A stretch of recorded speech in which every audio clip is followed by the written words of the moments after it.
letter that Don Pedro of Aragon comes this night to Messina. He is very near by this. He was not 3 leagues off when I left him. So how many gentlemen have you lost in this action? But few of any sort, and none of name.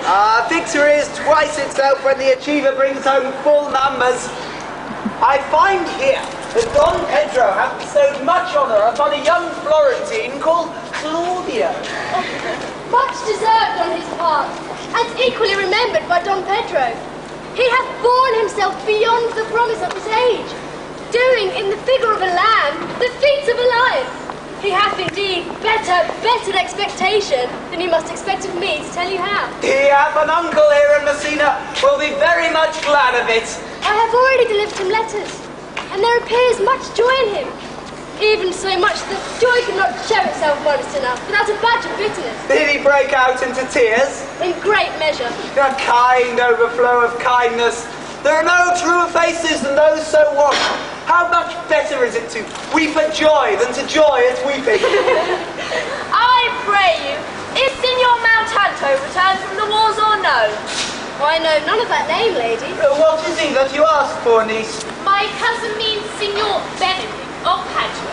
Oh, he's returned, and as pleasant as ever he was. He set up his bills here in Messina and challenged Cupid at the flight. And my uncle's fool, reading the challenge, subscribed for Cupid and challenged him at the bird bowl. I pray you, how many hath he killed and eaten in these wars? But how many hath he killed? For indeed, I promise to eat all of his killings. Faith, niece, you tax Signor Benedict too much, but he'll meet with you, I doubt it not. He hath done good service, lady, in these wars.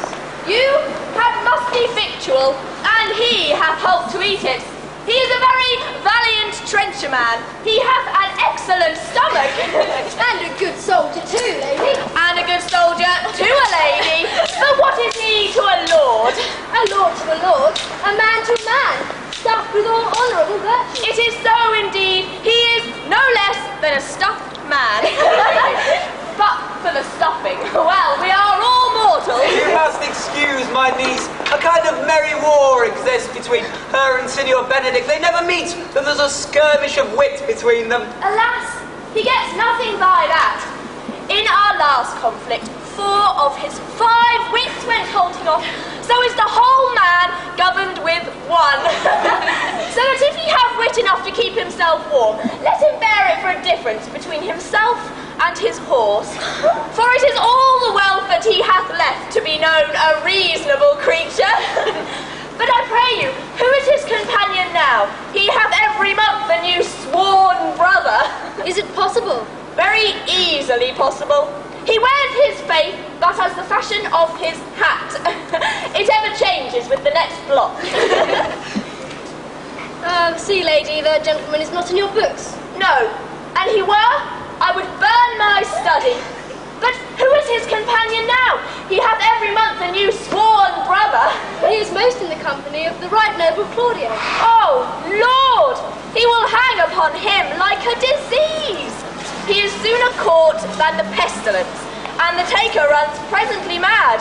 Lord help the noble Claudio. If he hath caught the Benedict, it will cost him £1,000 ere he be cured. I will hold friends with you, lady. Do, good friend.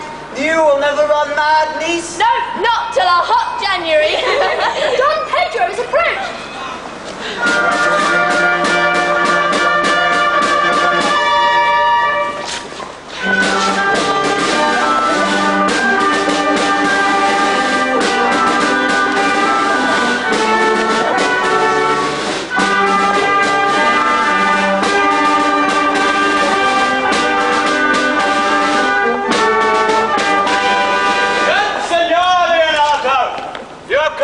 Your trouble.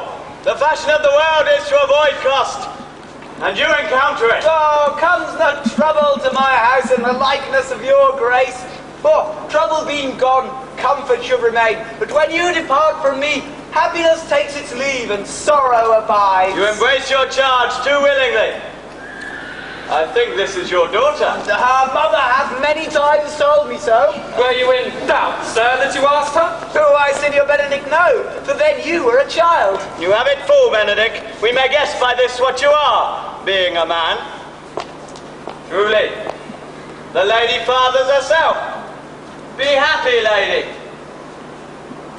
For you are like an honourable father. If Signor Leonato be her father, she would not have his head on her shoulders for all Messina, as like him as she is. I wonder that you will still be talking, Signor Benedict. Nobody marks you. But, my dear lady, Disdain, are you yet living?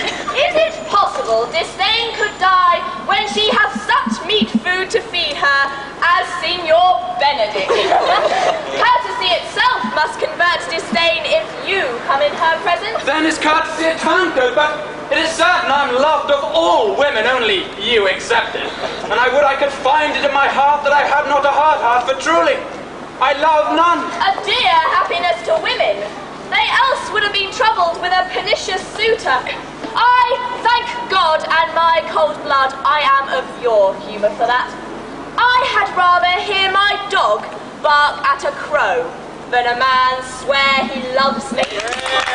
God keep your ladyship in that mind, so some gentleman or other shall escape a predestinate scratched face. Friends, you cannot make it worse than with such a face as yours. Well, you are a rare parrot, teacher. A word of my tongue is better than a beast of yours. Oh, my horse at the speed of your tongue, and so good a continue.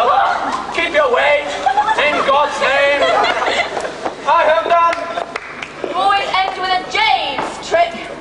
I know you of old. That is the sum of all, Leonato. Signor Claudio, Signor Benedict, my dear friend Leonato hath invited you all.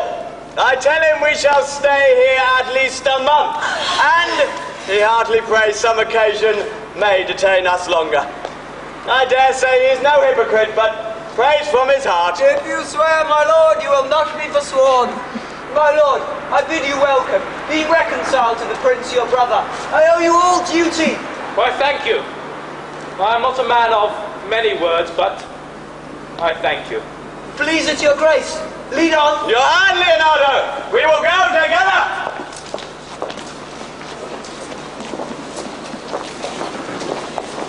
Philip!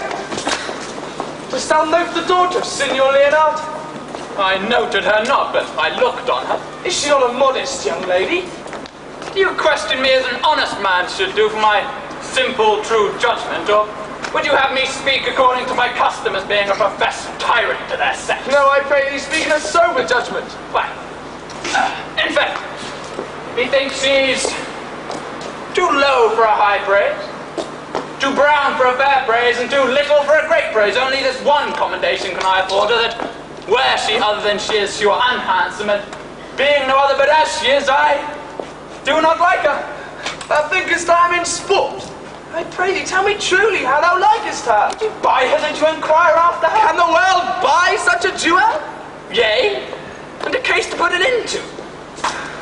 In mine eye, she is the fairest lady that ever I looked on. I can see yet without spectacles, and I see no such matter. There's her cousin. She were not possessed with a fury, exceeds her in much in beauty as the first of May doth the last of December. But I hope you have no intent to turn husband, have you? I would scarce trust myself, though. I had sworn the contrary if Hero would be my wife. Is it come to this? In fact, hath the world not one man but you'll wear his cup with suspicion? Shall I never see a bachelor of free score again go to? In fact, and thou needst thrust thy neck into yoke, wear the print of it and sigh away Sundays. Look, Don Pedro's returned to seek you. What secret that how'd you hear, that you have not followed to Leonato's, huh? Your grace would constrain me to tell. I charge thee on my allegiance. You hear? Count Claudio, I can be as secret as a dumb man, I would have you think so, but on my allegiance, mark you this, on my allegiance, he is in love. Oh. With who? Now, that is your grace's part. Mark how short his answer is. With Hero, Leonato's short daughter. This were so, then so were it uttered. Like the old tale, my lord. It is not so. Nor 'twas not so. But indeed, God forbid, it should be so. If my passion change not shortly, then God forbid it should be otherwise. Damon, if you love her, for the lady is very well worthy. You speak this to fetch me in. By my troth, I speak my And thoughts. in faith I spoke mine. And by my two faiths and truths, I spoke mine. That I love her. I feel That she is worthy. I know. That I neither feel how she should be loved nor know how she should be worthy is the opinion that fire cannot melt out of me. I will die in it at the stake. Thou wast ever an obstinate heretic in despite of beauty. and never could maintain his part but for force of his will. That a woman conceived me, I thank her. That she brought me up, I likewise give her most humble thanks. But that I'll have a wretch yet, winded in my forehead, or hang my bugle in an invisible baldric, all women shall pardon me. Because I'll not do them the wrong to mistrust any, I will do myself the right to trust none. And the fine is, which I may go the finer, I will live a bachelor. I shall see thee ere I die, look pale with love. In time, the savage bull doth bear the yoke. Savage bull may but ever the sensible Benedict bear it. Pluck off the bull's horns, and set them in my forehead, and let me be vilely painted. And in such great letters as they write, here is good horse to hire, let them signify unto my sign, here you may see Benedict, the married man. If this should ever happen, that would be horn mad. Nay, if Cupid hath not spent all his quiver over Venice, thou wilt crave for this shortly. I will look for an earthquake too, then. Well, you will temporize with the hours. In the meantime, good Signor Benedict, repair to Leonato's, commend me to him, and tell him I will not fail him at supper. For indeed, he hath made great preparation. I've almost matter enough in me for such an embassage, and so I commit. To the tuition of God, for is my house. If I had it. The 6th of July, your loving friend, Benedict. Nay, mock not. Mock not. The body of your discourse is sometime guarded with fragments, and the guards are but slightly bastard on neither. Ere you flout all ends any further, examine your conscience. And so I leave you. My liege, your highness now may do me good. Ah, my love is thine to teach. Teach it but how, and thou shalt see how apt it is to learn any hard lesson that may do thee good. Had Leonato any son, my lord? No child but hero. She is his only heir. Dost thou affect her, Claudia? My lord, when you went on this ended action, I looked upon her with a soldier's eye that liked, but had a rougher task in hand than to drive liking to the name of love. But now I am returned. And their war thoughts have gone, and in their rooms come thronging soft and delicate desires, all prompting me how fair young hero is, saying, I liked her ere I went to war. Thou wilt be like a lover presently, and tire the hero with a book of words. If thou dost love, fair hero, cherish it, and I will break with her and with her father, and she shall be yours. Was this not the end that thou began to twist so fine a story? How sweetly you do minister to love, that knows love's grief by his complexion, but best my liking. My too sudden seem, I would have salved it with a longer treatise. What need the bridge much broader than the flood? The fairest grant is necessity. Look, what is served, 'tis fit. 'Tis once thou lovest, and I shall fit thee with the remedy. I know we shall have revelling tonight.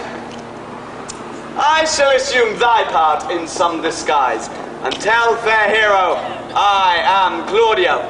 Then, in her bosom I'll unclasp my heart, and take her hearing prisoner with the force of my amorous tale. Then to her father will I break, and in conclusion, she shall be thine. Come, in practice let us put it presently. Our brother, where is my cousin, your son? And he provided this music. He's very busy about it. But brother, I bring you strange news that you dreamt not yet of. Are they good? As the event stamps them, but they have good cover. They show well outward. the Prince and Count Claudio walking in a thick-beaked dahlia in thine orchard with us much overheard by a man of thine.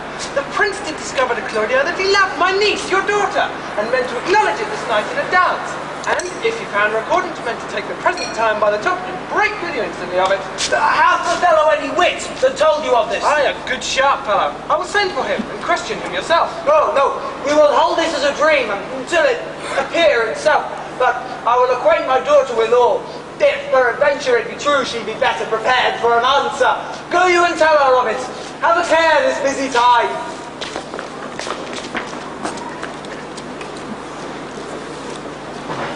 What did you hear, my lord? Why you bust out of bed and sad? There is no measure in the occasion that breeds. Therefore, the sadness is without limit. You should hear reason.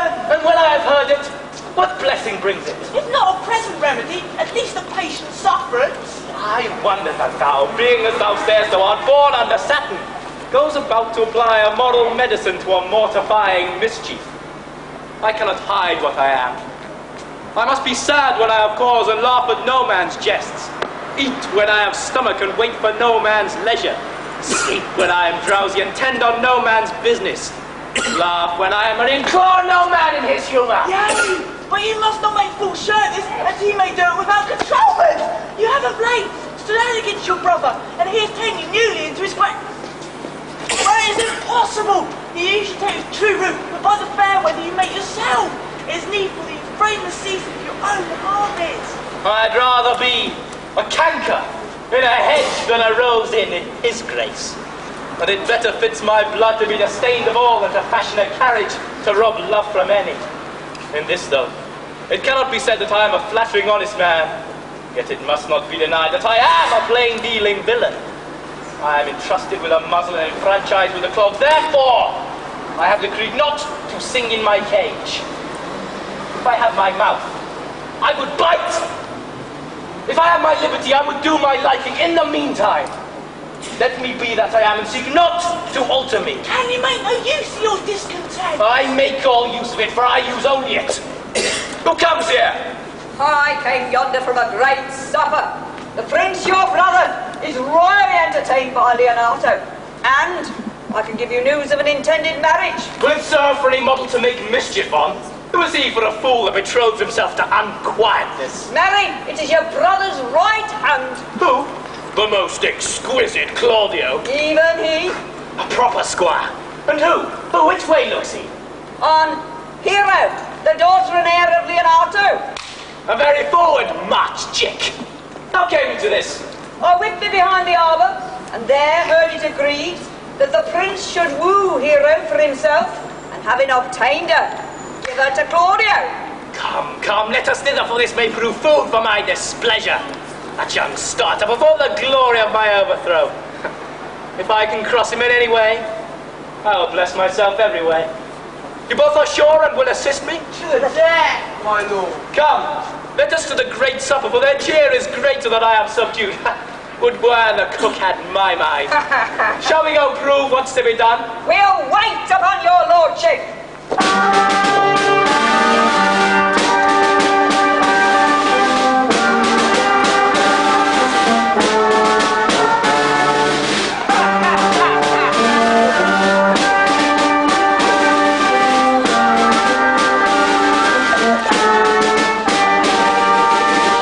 Was not Count John here at supper? Well, I saw him not. How tartly that gentleman looks. I never can see him, but I am heartburned an hour after. He is of a very melancholy disposition. He were an excellent man that were made just in the midway between himself and Benedict. The one is too like an image and says nothing.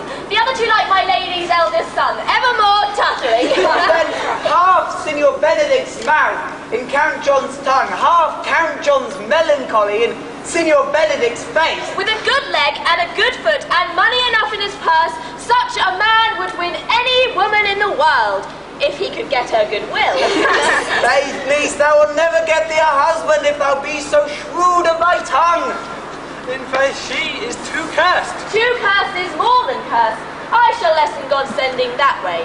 For it is said, God sends a cursed cow short horns. but to a cow too cursed he sends none. So by being too cursed, God will send you no horn. Just if he send me no husband, for the which blessing I'm at him upon my knees every morning and evening. I could not endure a husband with a beard on his face. I'd rather lie in the woolen. You may light upon a husband without a beard. What should I do with him? Dress him in my apparel and make him my waiting gentlewoman? He that hath a beard is more than a youth, and he that hath no beard is less than a man. And he that is more than a youth is not for me, and he that is less than a man, I am not for him. Therefore, I will even take sixpence in earnest of the bear ward, and lead his apes into hell. Why then, go you into hell? No, but to the gate. And there will the devil meet me, like an old cockhold with horns on his head, and say, "Get you to heaven, Beatrice, get you to heaven! Here's no place for you, maid!" So deliver I up my apes, and away to St. Peter for the heavens. He shows me where the bachelors sit, and there live we, as merry as the day is long. Well, niece, I trust you will be ruled by your father. Yes, Faith, it is my cousin's duty to make curtsy and say, "Father, as it please you." But for all that, cousin, make him be a handsome fellow, or else make another curtsy and say, "Father, as it please me." Well, niece, I hope to see you one day fitted with a husband. Not till God make men of some other metal than earth. Would it not grieve a woman to be overmastered with a piece of valiant dust? To make an account of her life to a clod of wayward marl? No, uncle, I'll none. Adam's sons are my brethren, and truly, I hold it a sin to match in my kindred. Daughter, remember what I told you. If the princes do solicit you in that kind, you know your answer. The fault will be in the music, cousin, if you be not wooed in good time. If the prince is too important, tell him there is measure in everything, and so dance out the answer. For, hear me, hero, wooing, wedding, and repenting is as a Scotch jig, a measure and a sank pace. The first suit is hot and hasty, as a Scotch jig, and full as fantastical. The wedding, mannerly, modest, as a measure, full of state and ancientry. And then comes repentance, and with his bad legs falls faster and faster into sank pace till he sink into his grave. Cousin, thou apprehends passing shrewdly. I have a good eye, uncle. I can see a church by daylight. The revellers are entering. Brothers, make good room.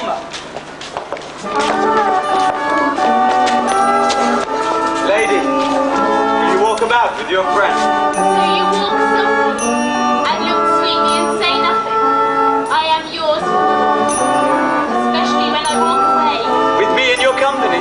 I say so when I please. When please you to say so? When I like your face. For God defend the lute should be like the case. My visor is Philommel's roof, but within the house is Job. Why then, your visor should be that. Speak low if you speak love. Would you like me?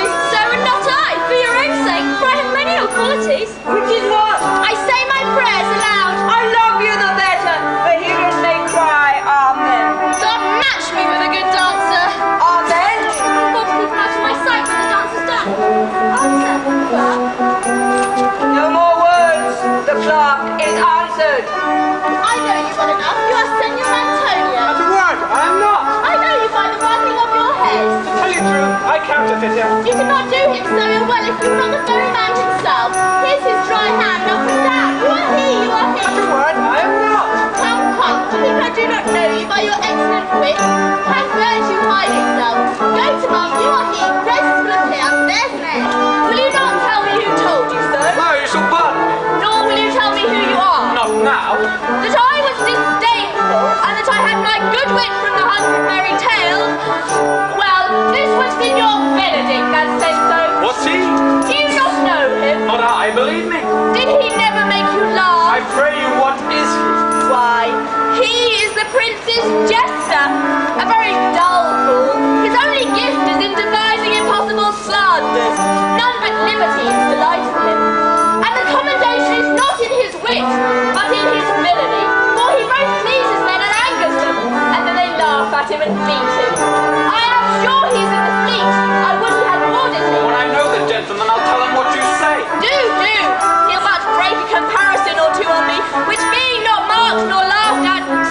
him into a melancholy, and then there's a partridge being staged for. He'll eat no supper that night. Come, let us follow the lead. Every good thing. Hey, if they lead to any ill, I'll leave them at the next turning.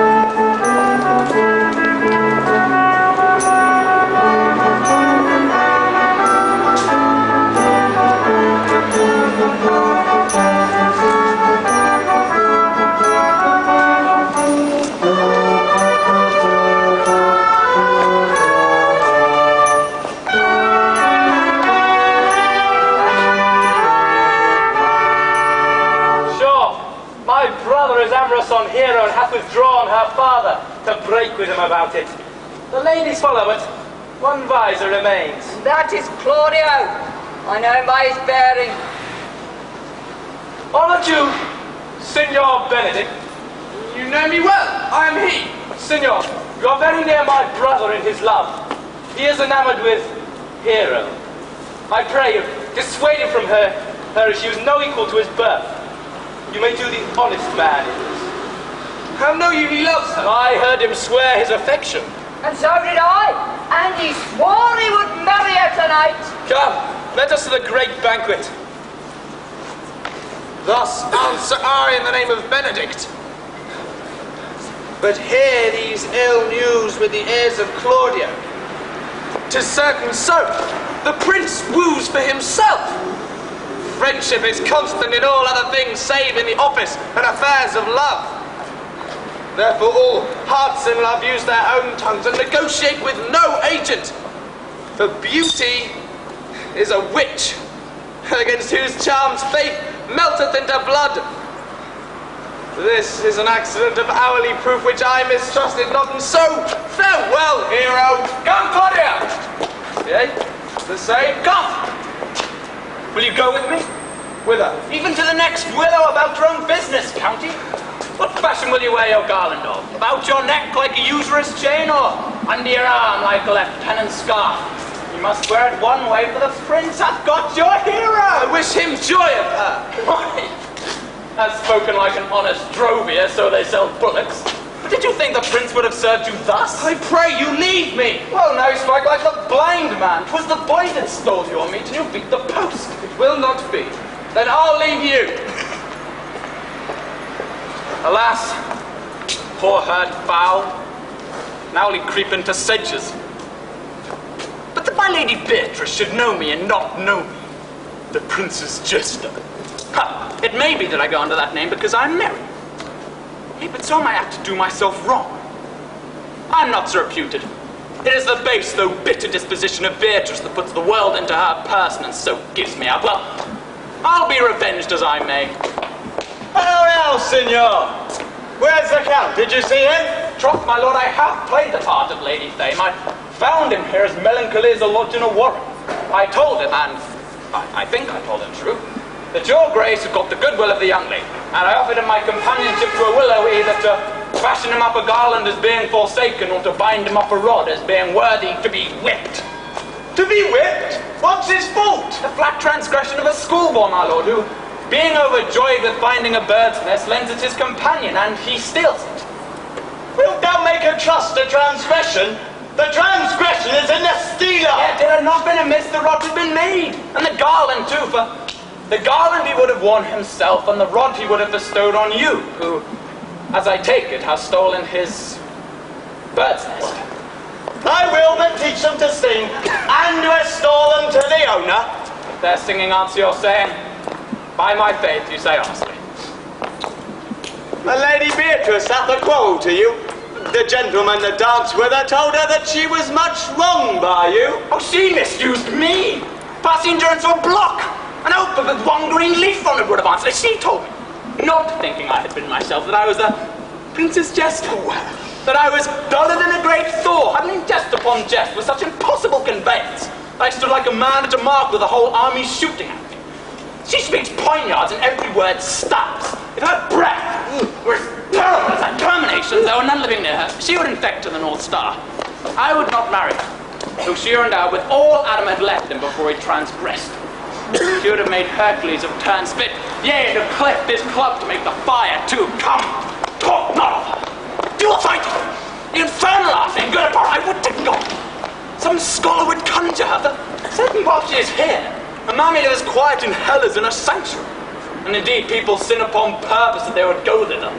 So indeed, all disquiet, horror, and perturbation follows her. Look, here she comes. Will your grace command me any service to the world's end? I'll go on the slightest errand now to the Antipodes that you can devise to send me on. Fetch you a toothpick and now from the furthest things of Asia. Fetch you a hair from the great towns, bid you any embassage to the pygmies, rather than hold 3 words conference with this harpy. You have no employment for me? None. But to desire your good company. Oh, God. Sir, here's a dish I love not. I cannot endure my lady tongue. Lady, you have lost the heart of Signor Benedict. Indeed, my lord. He lent it me a while and I gave him use for it. A double heart for his single one. Marry, once he won it of me with false dice. So your grace could say I have lost it. You have put him down, lady. You have put him down. So I would not he should do me, my lord, lest I should prove the mother of fools. But I have brought Count Claudio, whom you sent me to seek. Why, how now, Count? Wherefore are you sad? Not sad, my lord. How then, sick? Neither, my lord. The Count is neither sad, nor sick, nor merry, nor well, but civil, Count. Civil as an orange, and something of that jealous complexion. In faith, I think you're blazing to be true, though I'll be sworn if he be so, his conceit is false. Here, Claudio, I have wooed in thy name, and fair hero is won. I have broke with a father, and his goodwill is obtained. Name the day of marriage, and God give thee joy. Count, take of me my daughter, and with her my fortunes. His grace hath made the match, and all grace say amen to it. Speak, Count, 'tis your cue. Silence is the perfectest herald of joy. I were but little happy if I could say how much. Lady, as you are mine, I am yours. And I give away myself for you and dote upon the exchange. Speak, cousin, or if you cannot, stop his mouth with a kiss and let him not speak neither. In faith, lady, you have a merry heart. Yea, my lord, it keeps on the windy side of care. My cousin tells him in his ear that he is in her heart. And so she doth. Cousin. Good Lord for alliance, thus goes everyone to the world but I, and I am sunburnt. May I sit in a corner and cry, hey-ho for a husband. Lady Beatrice, I will get you one. I had rather have one of your father's getting. Hath your grace ne'er a brother like you?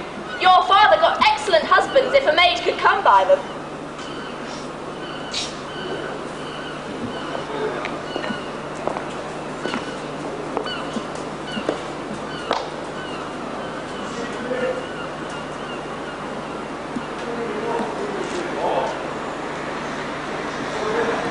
Will you have me, lady? No, my lord. Not unless I might have another for working days. Your grace is too costly to wear every day. But I beseech your grace's pardon. I was born to speak all mirth and no matter.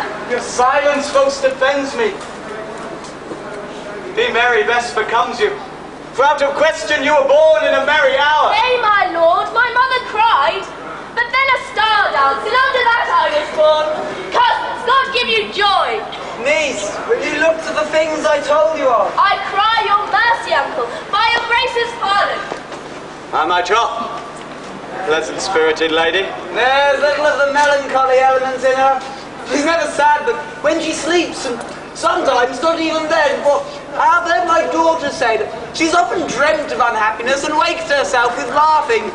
She cannot endure to hear tell of her husband. Oh, by no means. She mocks all her wooers out of suit. You're an excellent wife for Benedict. Oh, Lord, my Lord! If they were but married a week, they would talk themselves mad. Gantry Claudio, when means you to go to church? Tomorrow, my lord. Time goes on crutches till love hath all his rights. Not till Monday, which is hence just 7 a night and a time too brief to have all things answer my mind. Come, you shake the head at so long a breathing. But I warrant thee, Claudio, the time shall not go dully by us. In the interim, we shall perform one of Hercules' labours, which is to bring Signor Benedict and the Lady Beatrice into a mountain of affection, the one with the other. I would fain have it a match, and I doubt not but to fashion it, if you three will minister such assistance, as I shall give you direction. My lord, I am for you, though it cost me 10 nights watching. And I, my lord. And you too, gentle hero. I will do any modest office, my lord, to get my cousin a good husband. And Benedict is not the unhopeless husband that I know. Thus far can I praise it. He is of notable strain, of approved valour and confirmed honesty. I will teach you how to humour your cousin, that she shall fall in love with Signor Benedict, and I, with your 2 helps, will so humour Signor Benedict that in despite of his quick wit and his queasy stomach, he shall fall in love with Lady Beatrice. If we can do this, Cupid is no longer an archer, his glory shall be ours, for we are the only love gods. Come in with me, and I shall tell you my drift.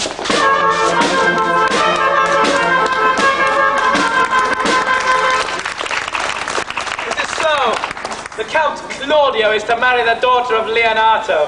Yea, my lord, but I can cross it. Any bar, any cross, any impediment will be medicinable to me, for I am sick in displeasure at him. And whatsoever athwarts his affection ranges evenly with mine. How canst thou cross this marriage? Not honestly, my lord, but so covertly that no dishonesty shall appear in me. Show me briefly how. I think I told your lordship a year since how much I am in the favour of Margaret, the waiting gentlewoman to Hero. I remember. Well, I can, at any unseasonable instant of the night, appoint her to look out at her lady's chamber window. But life isn't that to be the death of this marriage? Nay, the poison of that lies in you to temper. Go you to the prince, your brother, and tell him he hath wronged his honour by marrying the renowned Claudio, whose estimation you do mightily hold up to a contaminated stale. Such a one as Hero. What proof shall I make of that? Proof enough to misuse the prince, to vex Claudio, to undo Hero, and to kill Leonato, if for any other issue. Only to despite them I will endeavour anything. Go then. Find me a meet hour to draw Don Pedro and Count Claudio alone. Tell them that you know that Hero loves me.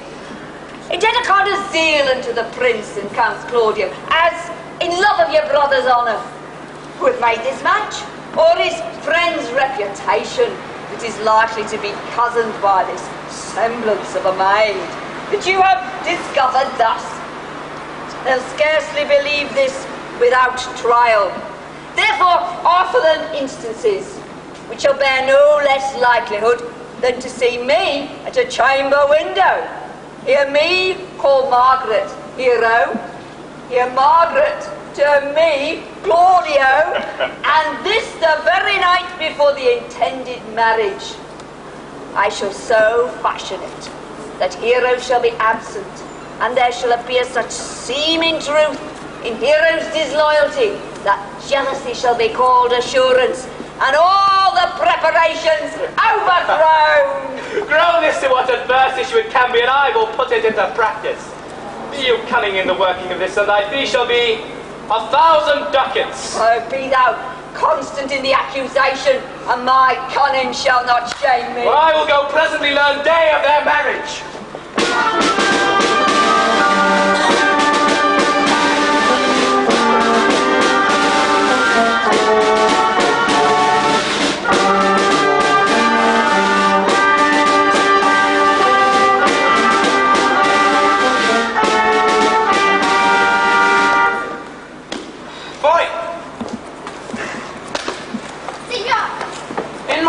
window lies above. Bring it hither to me in the orchard. I'm here already, sir.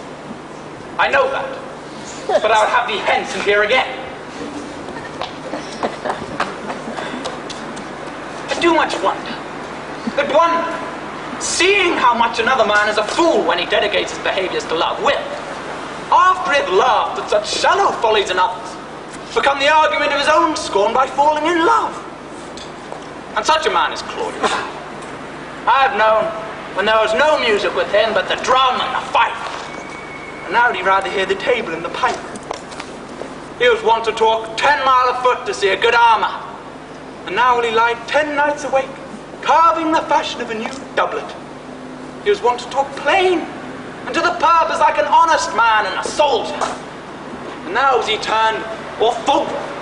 His words are very fantastical banquet, just so many strange dishes. May I be so converted and see with these eyes? Well, I cannot tell. I think not. I'll not be sworn, but love may transform me to an oyster. But I'll take my oath on it. Till he have made an oyster of me, she should never make me such a fool. One woman is fair, yet I am well. Another is virtuous, yet I am well. Another is fair, yet I am well. Till all graces come in one woman shall not come in my grace. Rich she shall be, that's certain. And wise, or none. Virtuous, or I'll never cheapen her. Fair, or I'll never look on her. Mild, or come not near me. Noble, on an eye for an angel, of good discourse, an excellent musician, and her hair shall be whatever colour it please God. The Prince and Monsieur Love. Come, shall we hear this music? Yea, my lord, how still the evening is, as hushed on purpose to grace harmony. See you where Benedict hath hid himself. Very well, my lord. The music ended will fit the kit books with the pennyworth. Come, Balthazar, we'll hear this song again. Oh, good, my lord, tax not so bad a voice to slander music any more than once. It is a witness still of excellency to put a strange face on his own perfection. I pray thee come, and let me woo no more. Because you talk of wooing, I will sing, since many a man doth commence his suit to her he think not worthy. Yet he woos, yet will he swear he loves. I pray thee come, or if thou wilt hold longer argument, do it in notes. Note this before my note. There's not a note of mine that's worth the noting. Why, it is a very crotchets that he speaks. Note, notes, forsooth, and nothing. Now, divine air, now is the soul ravished. Is it not strange that sheep's guts should hale souls out of men's bodies? Well, a horn for my money when all's done.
have howled thus, they would have hanged me. And I pray God his bad boys bode no mischief.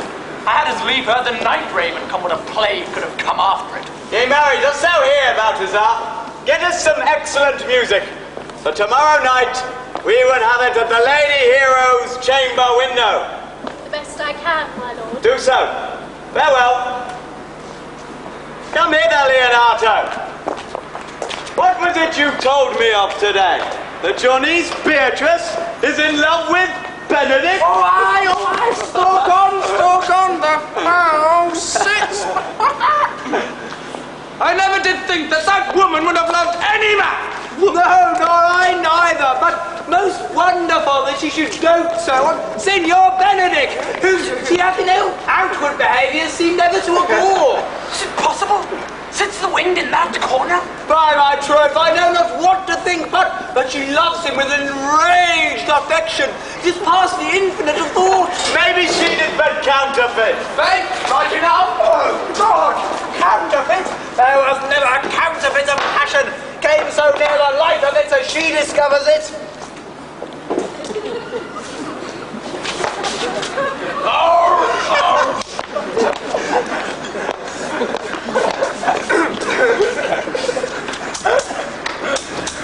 Why, what effects of passion shows she? Bait the hook well, this fish will bite. What effects, my lord? She will sit you. You have heard my daughter tell how. Did indeed. How? You amaze me. I would have thought her spirit had been invincible against all assaults of affection. I would have sworn it had, my lord, especially against Benedict. I should think there's a gun, but that the white-bearded fellow speaks it. Knavery cannot sure hide itself in such reverence. He hath ta'en the affection. Hold it up. Hath she made her affection known to Benedict? No, and swears she never will. That's her torment. It is very true, so your daughter says.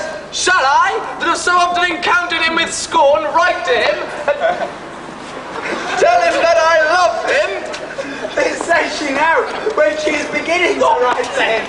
For she'll be up in her smock 20 times a night until she hath writ a sheet of paper. And now you talk of a sheet of paper. I remember a pretty jest your daughter told us of. When he had written it and read it over, found Benedict and Beatrice between the sheets. She tore the letter into 1,000 halfpence and railed at herself for being so immodest as to write to one she knew would flout him. I measure him, says she, by my own spirits, for I would flout him if he wrote to me, yea, even though I love him, I would.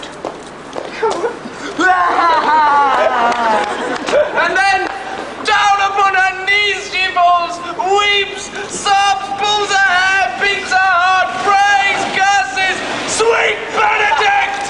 God give me patience! She doth indeed, and the ecstasy hath so much overborne her, I'm afeard she will do a desperate outrage to herself. It is very true.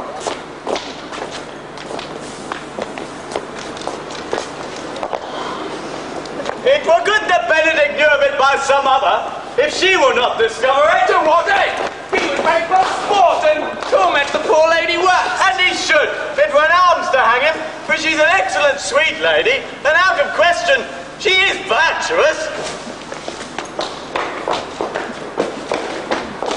And exceedingly wise. In everything except loving Benedict. Oh, my lord, blood and wisdom combating in so young and tender a body. 10 proofs to 1 that blood hath victory.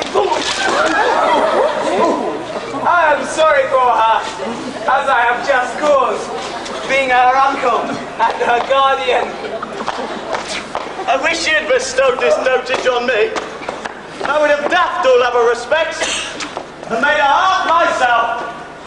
Come, shall we go seek Benedict and hear what he will say? Very good, thank you. Here I think surely she will die, for she says she will die if he love her not, and she will die ere he make his love known, and she will die if he woo her, rather than bait on one breath of her accustomed crossness. As she doth well. If she should make tender her love, 'tis very possible he'll scorn it. For as you all know, the man hath a contemptible spirit. He is a very proper man.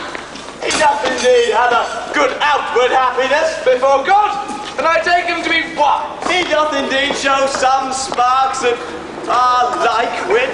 As Hector, I assure you, and in the managing of quarrels, you may say he is wise, for either he avoids them with great discretion, or undertakes them with the most Christian-like fear. If I do fear God, he must necessarily keep the peace. If he break the peace, he must enter into a quarrel with fear and trembling. And so will he do, for the man doth fear God, whosoever it seems, not in him by some large jest that he makes. Well, I am sorry for your niece. Shall we go seek Benedict and tell him of our love? Never tell him, my lord. Let her wear it out with good counsel. Nay, that's impossible. She'll wear her heart out first. Well, we will hear further it by your daughter. Let it cool the while. I love Benedict, and I wish he would modestly examine himself to see how unworthy he is to so good a lady. My lord, will you walk? Dinner is ready. He not dote on her upon this, then there is never trusting my expectation. Let the same net be spread for your daughter, and that your daughter and gentlewoman must carry. The sport will be when they hold one opinion on another's dotage and no such matter. Oh, that's a scene which I would see, which is merely a dumb show. Come, let's send her to call him into dinner.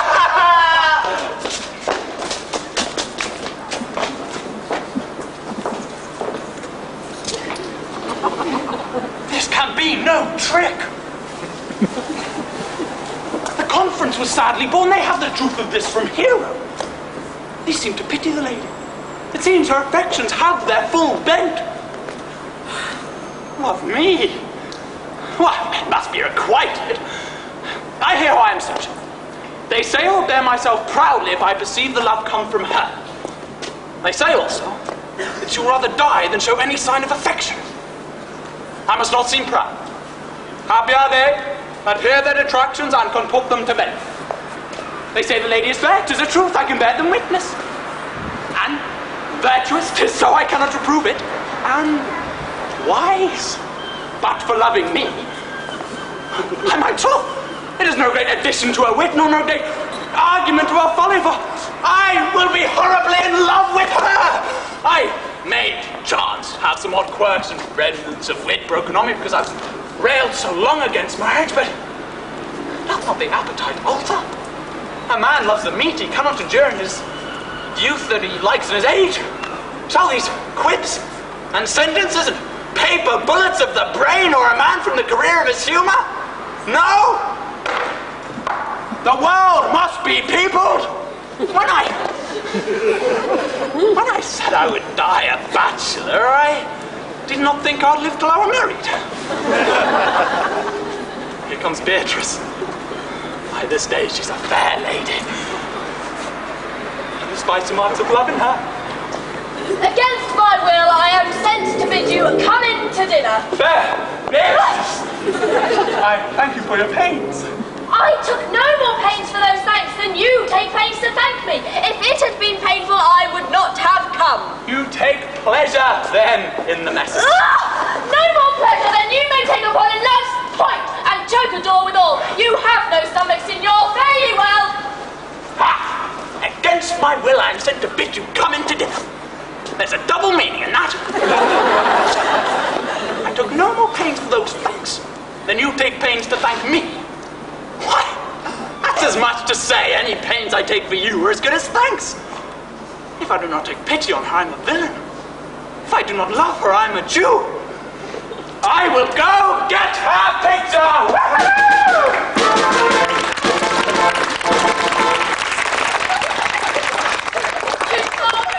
Come thee to the parlour. There shalt thou find my cousin Beatrice proposing with the Prince of Claudio. Whisper her ear and tell her I and Ursula walk in the orchard, and our whole discourse is all of her. Say that thou overheardest hers, and bid her steal into the pleached bower where honeysuckles ripened by the sun forbid the sun to enter. There will she hide her to listen I'll propose. This is thy office, very well of it. I'll make her come. I warrant you, presently. Now, Ursula, when Beatrice does come, as we do trace this alley up and down, my talk to thee must only be of Benedict. When I do name him, let it be thy part to praise him more than ever man did merit. My talk to thee must be how Benedict is sick in love with Beatrice. Of this is little Cupid's crafty arrow made that only wounds by hearsay. Now begin. Look where Beatrice, like a lapwing, runs close by the ground to hear our conference. The pleasantest standing is to see the fish cut with the golden oars, the silver stream, and greedily devour our treacherous bait. So angle we for Beatrice, who even now is catched in the woodbine coverture. Hear you not my part of the dialogue, lady? Then go we near her, that her ear lose nothing of the false sweet bait we lay for it. No, truly, Ursula, she is too disdainful. I know her spirits are as coy and wild as haggard of the rock. But are you sure that Benedict loves Beatrice so entirely? So says the prince of my new joint lord. And did they bid you tell her of it, madam? They did entreat me to acquaint her of it, but I persuaded them if they loved Benedict to wish him wrestle with affection, and never to let Beatrice know of it. Why did you so? Doth not the gentleman deserve a fuller fortune a bed as ever Beatrice should count upon? Oh, God of love! I know he doth deserve as much as may be yielded to a man. But nature never framed a woman's heart of prouder stuff than that of Beatrice's. Disdain and scorn right sparkling in her eyes, misprising what they look on. And her wit values itself so highly that to all matter of seeing she cannot love. Nor take no shape nor project of affection. She is so self-endeared. Sure, I think so. And therefore certainly it were not good she knew his love, lest she make sport at it.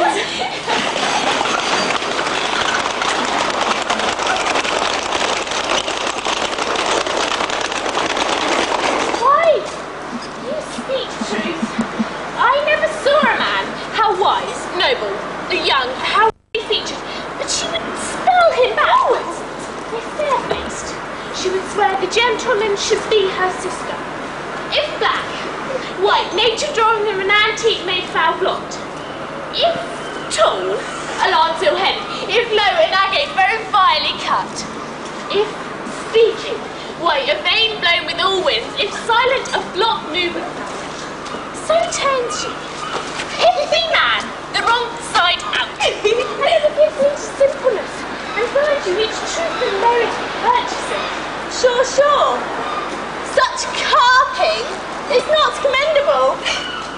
No, not to be so odd, and from all fashions as Beatrice's, cannot be commendable.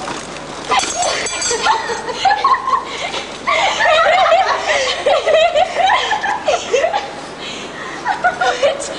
who dare tell her so? If I should speak, she would mock me in fair, or she would laugh me out of myself, press me to death with wit. Therefore, let Benedict, like covered fire, consume away in sight, waste inwardly. 'Twere a better death than die with wants, which is as bad as die with tickling. Yet tell her of it, hear what she will say. No, rather I will go to Benedict and counsel him to fight against his passion. And truly, I've devised some honest slanders to stain my cousin with. One does not know how much an ill word may empoison like it. Oh, do not do your cousin such a wrong. She cannot be so much without true judgment, having so swift and excellent a wit as his prize to have, and refuse so rare a gentleman as Signor Benedict? He is the only man of Italy. Always accepted, my dear Claudio. I pray you, be not angry with me, madam, but speaking my fancy, Signor Benedict, for shape, bearing, argument, and valour, has foremost throughout Italy. Indeed, he hath an excellent good name. His excellence did earn it, ere he had it. When are you married, madam? Why, every day tomorrow. Come, Joan, I'll show you some attires and have my counsel which is best to furnish me tomorrow. She's limed, I warrant you. We have caught her, madam. If it proves so, then loving goes by haps. Some cupids kill with arrows, some with traps.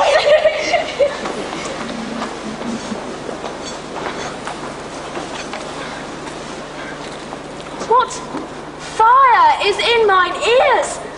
Can this be true?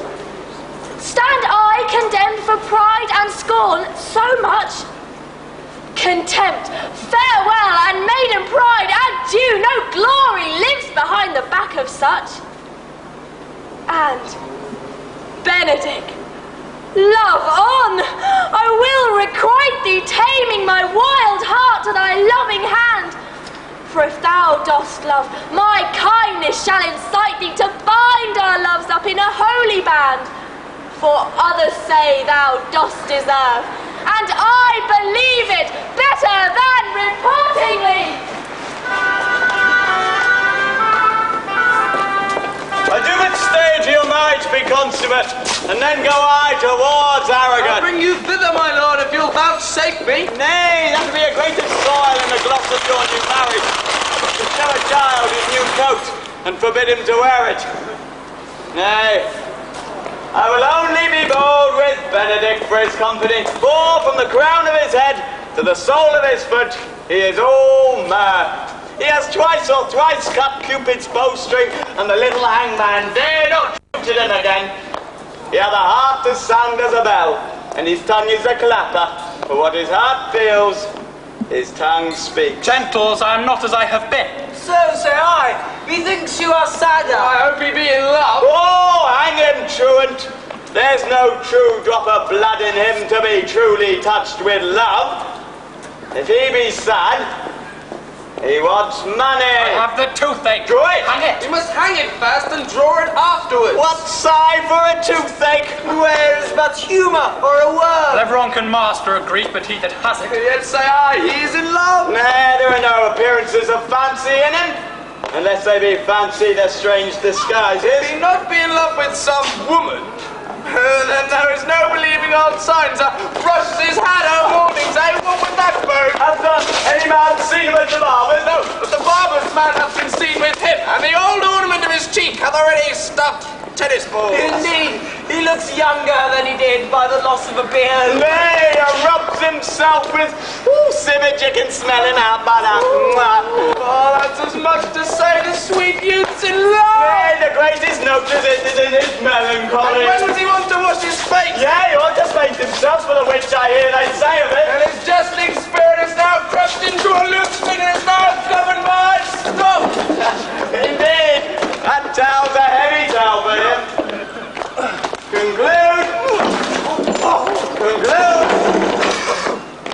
He is in love! Ah, nay, but I know one who loves him. I would not know one too. I warrant one which knows him not. And in despite of all and in his ill conditions, dies for him.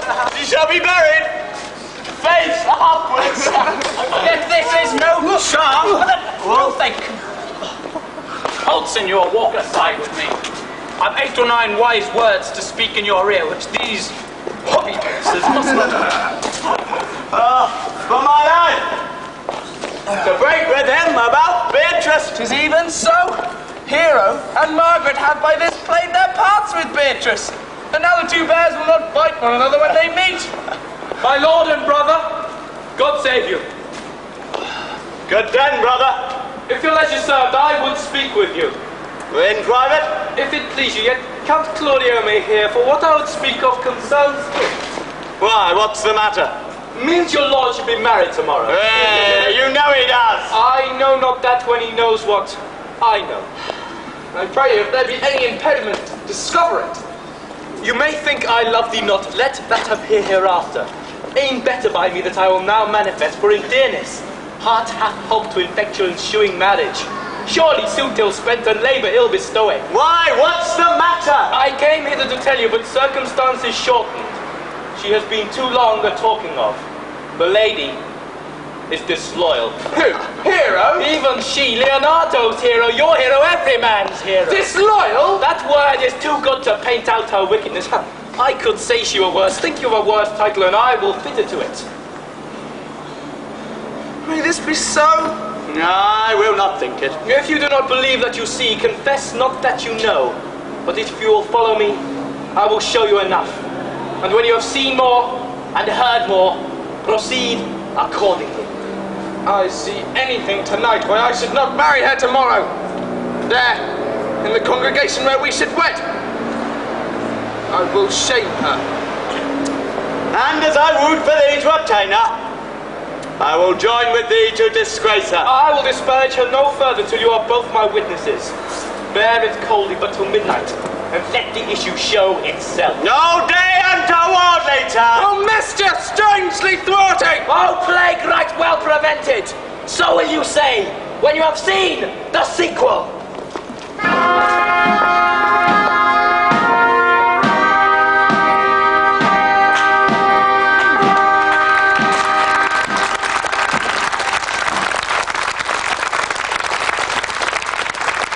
Ladies and gentlemen, there will now be a short interval. The Gantry Youth Theatre.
To write and read comes by nature. By which, Master Constable? You have!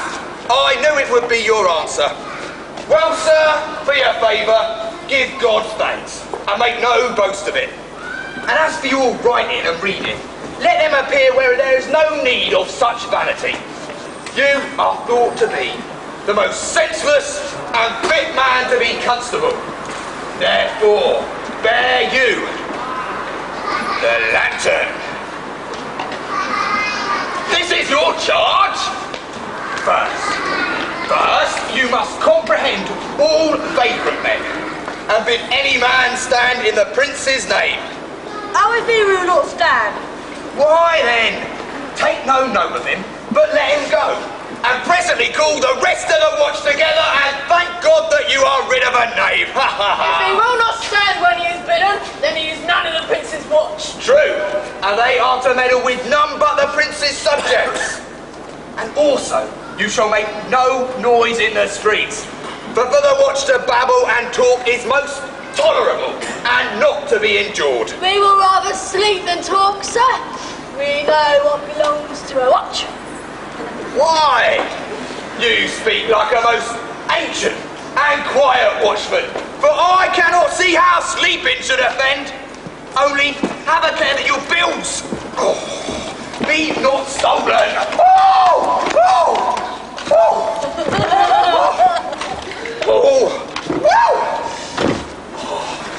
I call you at the alehouses and bid those that are drunk get them to bed.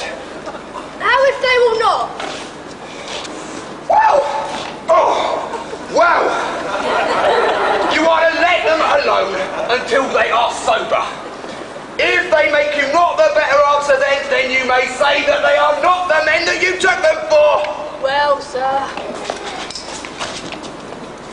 If you meet a thief, you may suspect him, by virtue of your office, to be no true man.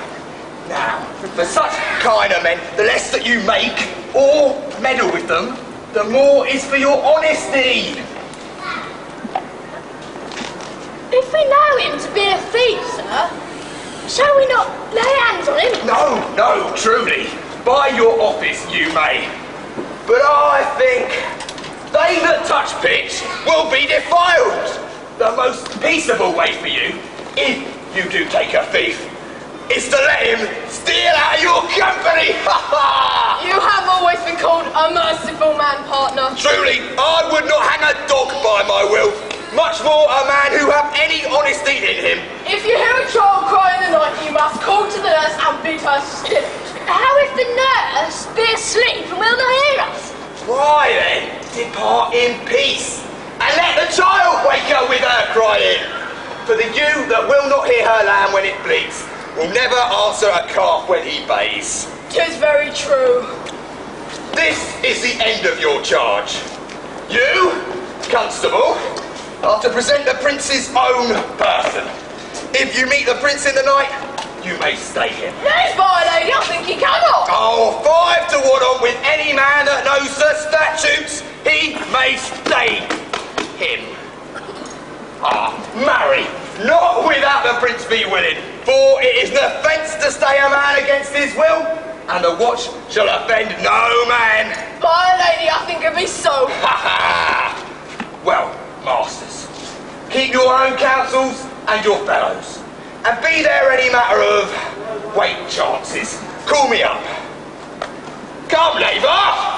Well, master, we hear our charge.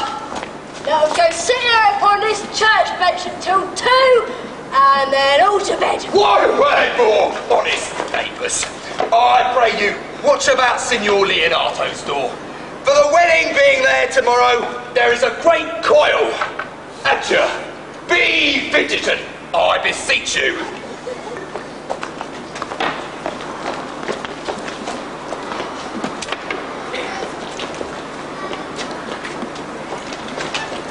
What? Conrad! Conrad, I say! Emma, I'm a whalebone. Master me elbow itched. I thought a scab would follow. Oh, Obi, an answer to that. Well, Now forward with my tale. stand then under this penthouse for such drizzles rain, and I will, like a true drunkard, utter all to thee. Some treason, master. It stand close. Know then that I have earned of Don John 1,000 ducats. Is it possible that any villainy should be so dear? I should rather ask if any villainy should be so rich, for when rich villains have need of poor ones can make what price they will. I wonder at it. That shows thou art unconfirmed. Knowest thou not what that a man at the fashion of a doublet or a cloak or his hat is nothing to a man? Yeah, it's apparel. No, the fashion. Yes, the fashion is the fashion. Tush, thou might as well say the fool's the fool. No, knowest thou not what a deformed thief this fashion is? I know that deformed. He has been a vile thief this 7 year. He goes up and down like a gentleman. I remember his name. Here, stow here, somebody. No, what's the name of the house?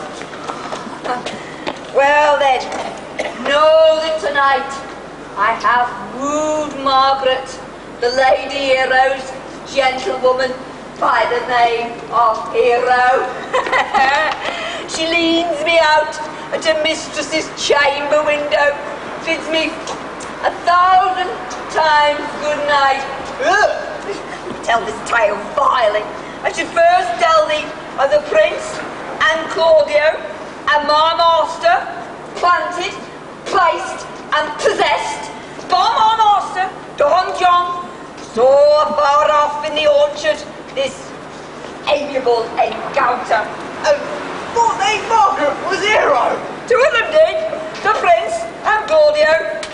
The devil, my master, knew she was Margaret, and partly by his oaths, which first possessed them, and secondly by the dark night, which did deceive them, chiefly by my villainy, which confirmed any slander Don John had made. Away went Claudio, enraged with what he saw, and swore he would appoint her tomorrow morning, as appointed, meet her at the temple, and there before the whole congregation, shame her with what he saw at night, and send her home again without a husband. We charge you in the Prince's name, stand! Call up the High Boss Constable. We've really covered the most dangerous piece of luxury I was ever known in the Commonwealth. And one deformed is one of them.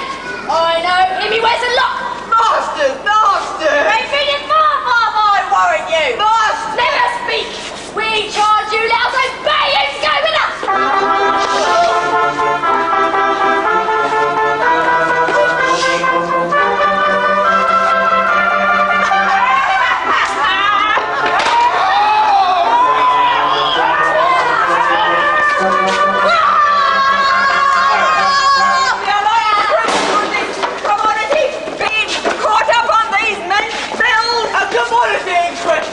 I warrant you! God will obey you! Good Ursula, wake my cousin Beatrice and desire her to rise. I will, lady. And bid I come hither? Well, troth, I think your other Roberto were better. No, pray thee, good Meg, I'll wear this. I like Shoss not so good, and I warrant your cousin will say so. My cousin's a fool, and thou art another. I remember this. I like your tone and excellency. If the hair were thought browner, your gown's a most rare fashion of faith. I saw that she's a Milan's gown, which they could say. All that exceeds, they say. By my troth, but tonight gown in respect to yours. Cloth of golds and cuts, laced with silver, set with pearls, down sleeves, side sleeves, and skirts, round underball with a bluish tinsel. But for a fine, quick, graceful and excellent fashion, yours is worth 10 on it. God give me joy to wear it. My heart is exceeding heavy. It will be heavier soon by the weight of a man. Why, upon thee, I'm not ashamed. But what, lady? You're speaking honourably. Is not marriage honourable a beggar? Is not your lord honourable without marriage? I think you would have me say, saving your reverence, a husband, and bad thinking do not eschew speaking. I'll offend nobody. Is there any harm in the heavier for the husband? None, I think. And it be the right husband and the right wife. Otherwise 'tis light and not heavy. Ask my lady Beatrice out, for here she comes. Good morning, cuz. Oh, good morrow, sweet hero. Why, how now? Do you speak in the sick tune? I have out of all other tune, methinks. That's into light love that goes without burden. Do you sing it and I'll dance it? Yea, light in love with your heels. Then if your husbands have stables enough, you'll see they'll lack no baths. Oh, a legitimate construction. I scorn that with my heels. Cousin, 'tis almost 5 o'clock. 'Tis time you were ready. Oh, by my troth, I am exceeding ill. Hey ho. For a hawk? A horse? Or a husband? For the letter that begins them all. H. Well, and you not be turned out. There's no more sailing boats. What means the full troth? Nothing I, but God send everyone their heart's desire. These gloves the Count sent me, they're an excellent perfume. I cannot smell, cousin. I am stuffed. A maid! And stuffed. It's goodly catching of cold. Oh, God help me! God help me! How long have you professed apprehension? Ever since you did leave it. Doth not my wit becometh me ready? It is not seen enough. You should wear it in your cap. Oh, by my troth, I am ill. Get you some of this distilled Cardius Benedictus, and lay it to your heart. It is the only thing for a qualm. There thou prickest her with a thistle. Benedictus. Why Benedictus? Do you have some moral in this Benedictus? Moral? No, by my troth I have no moral meaning. I meant plain holy thistle. You may think, perchance, that I think you are in love. Nay, by lady, I'm not such a fool to think what I list, nor I list not to think what I can, nor indeed I cannot think if I was to think my heart out of thinking. That you are in love, or that you will be in love, or that you can be in love. Yet Benedict was such another, and he were a man. He swore he would never marry. But now, in despite of his heart, he eats his meat without grudging. How you may be converted, I know not. Methinks you look with your eyes as other women do. What pace is this that thy tongue keeps? A false gallop. Mother!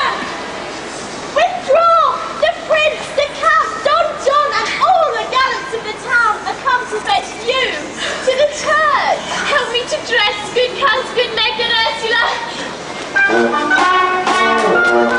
What are you with me, good neighbour? I would have some confidence with you, sir. That concerns you merely. In brief, I pray you. You see, it is a busy time with me. Marry, that it is, sir. Yes, in truth it is, sir. What is it, good friends? Good man, Burgess, sir. Speaks a little off the matter. His wits are not so blunt as God help I would have them.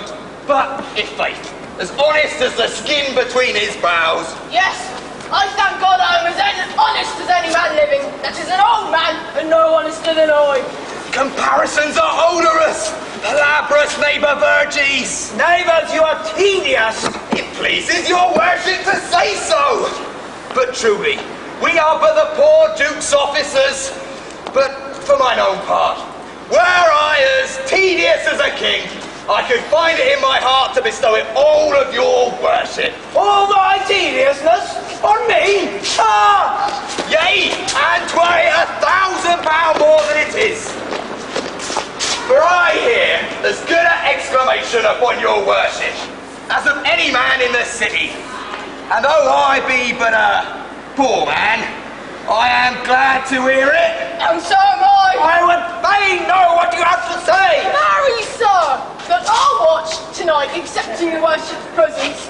I'll turn a couple of as arrant knaves as any in Messina. A good old man, sir. He will be talking. As they say, when the age is in, the wit is out. God help us. It's a world to see. Well said, if faith, neighbour Burgess. But God's a good man, and two men ride of a horse. One must ride behind. Well, I say, neighbour Burgess, you're an honest soul as ever broke bread. By my troth he is. But God to be worshipped, all men are not alike. Indeed, good neighbour, he comes too short of you. Gifts that God gives. I must leave you. One word more, sir. Our watch, sir, have indeed comprehended two auspicious persons. We would have them this morning examined before your worship. Take their examination yourself and bring it unto me presently.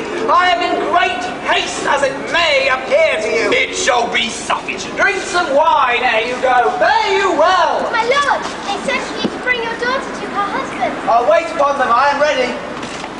Good partner. Go get you to George Seacole and bid him bring his pen and inkhorn to the jail. We must now to examination these men. And we must do it wisely. We shall spare for no wit. I warrant ye, here's that shall drive of them to a noncom. Only get the learned writer, that he may set down our excommunication and meet me at the jail.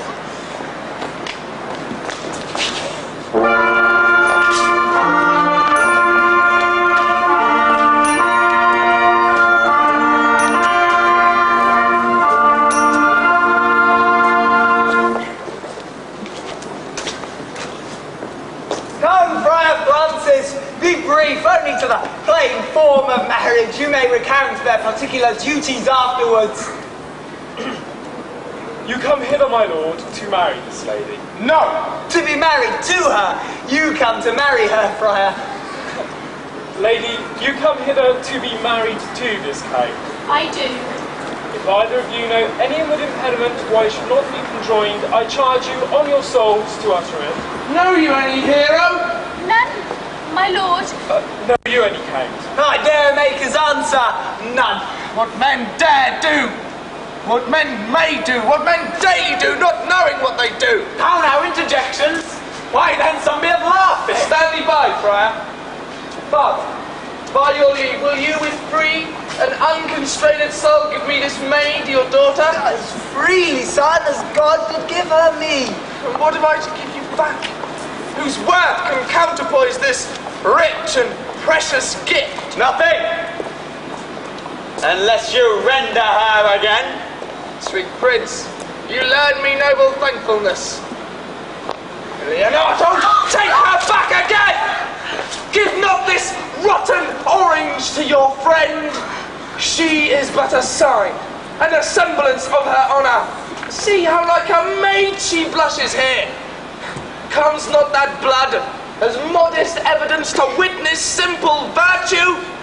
Would you not swear? All you that see her here that she was a maid by these exterior shows? She is none. She knows the heat of a luxurious bed. Her blush is guiltiness, not modesty. What do you mean, my lord? Not to be married, not to knit my soul unto an approved wanton. Dear my lord, if by your own proof you have vanquished the resistance of our youth and made peace for the virginity... No, Leonardo. I know what you would say if I had known her. You'll say she did embrace me as a husband, and so extenuate the forehand sin. No, Leonardo. I never tempted her with word too large, but as a sister to his brother showed her bustful sincerity and comely love. Seemed I ever otherwise to you? Out on thee! Seeming? I will write against it. You seem to me as Diane in her orb, as chaste as the bud ere it were blown, but you are more intemperate in your blood than Venus, or those pampered animals that rage in savage sensuality. Is my lord well that he doth speak so wise? Sweet prince, why speak not you? What should I speak? I stand dishonoured that have gone about to link my friend to a common stale. Are these things spoken, or do I but dream? Sure they are spoken, and these things are true. This looks not like a nut. Oh God! Leonardo, stand I here? Is this the prince? Is this the prince's brother? Is this face heroes? Are our eyes our own? All this is so, but what of this, my lord? Make you move but one question to your daughter, and by that fatherly and kindly power that you have in her, make her answer truly. I charge thee to do so, as thou art my child. Oh God, defend me! Oh my beset! What kind of catechizing call you this? To make you answer truly to your name. Is it not hero who can blot that name with any just reproach? Marry, that can hero. Hero itself can blot out hero's virtue. What man was it met with you yesternight, outside your window betwixt 12 and 1? Now if you are a maid, answer to this. I talked with no man at that hour, my lord. Why then you are no maiden? Leonardo, I am sorry you must hear, but myself, my brother, and this grieved count did see her, did hear her at that hour last night talk with a ruffian at her chamber window, who hath, like a most liberal villain, confessed the vile encounters they have had 1,000 times in sacred. Fie, they are not to be named, my lord, not to be spoken of, for there is not chastity enough in language without offence to utter them. In that so, pretty lady, I am therefore sorry for thy much misgovernment. O hero, what a hero hast thou been! If half thy outward graces could be placed around the thoughts and counsels of thy heart! But fare thee well, most foul, most fair, farewell. Thou pure in piety and in pious purity, for thee, unlock up all the gates of love. and upon mine eyelids shall conjecture hang, to turn all beauty into thoughts of harm, and never shall it more be gracious. Have no man's dagger here a point for me! Why? Oh no, hero! Wherefore seek you down? Come, let us go, for these things that come to light smother her spirits up. I've got the lady. Dead, I think. Help, uncle! Hero! Why, hero! Uncle! Signor Benedict, sire! Oh, fate, take not away thy heavy hand. Death is the fairest cover for her shame that may be wished for. How now? Cousin Hero! Have comfort, lady. Dost thou look up? Yea, wherefore should she not? Wherefore?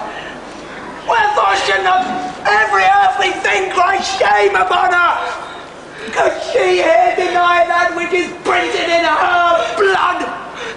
Do not live, hero. Do not open thine eyes, for thought I wouldst not quickly die.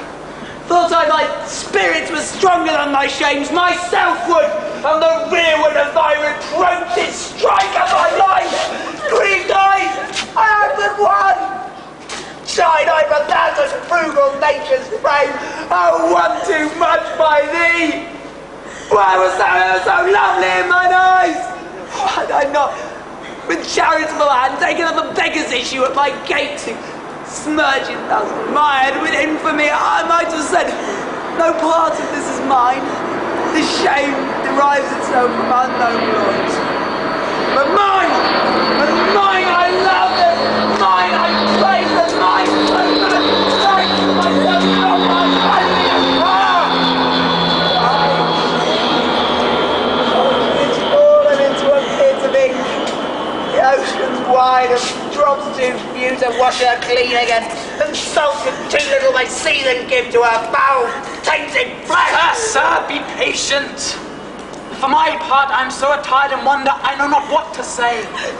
On my soul! My cousin is belied! Lady, were you her bedfellow last night? No. Truly, I was not, although until last night I have this 12 months been her bedfellow. Confirmed! Confirmed! Oh, that this stronger maid that was before bound up with ribs of iron. Would the two princes lie? Would Claudio lie? Who's speaking of her foulness washed it with tears? Hence from her, let her die. Hear me a little, for I've only been silent so long and given way into this course of fortune by noting of the lady. I have marked 1,000 blushing apparitions to start into her face, 1,000 innocent shapes in angel whiteness beat away those blushes, and in her eye there hath appeared a fire to burn the errors these princes hold against her maiden truth. Call me a fool. Trust not my reading nor my observation, trust not my age, my calling, reverence nor divinity, if this sweet lady lie not guiltless here, under some biting error. Fire cannot be. Thou seest, the only grace she hath left is that she will not add to her damnation the sin of perjury. She not denies it. Why seekst thou then to cover with excuses that which appears in proper nakedness? Lady,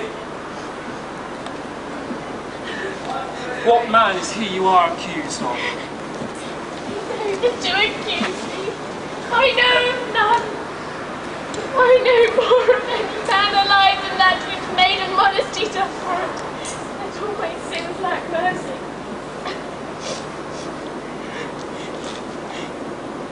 Oh, my father, prove you that any man would think who first at I was unmet, or that I yesterday maintained the change of words with any creature.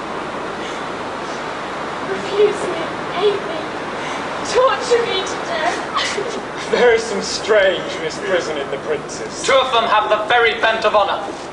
And if their wisdoms be misled in this, the practice of it lives in John the Bastard, whose spirits toil and frame the villainies. I know not.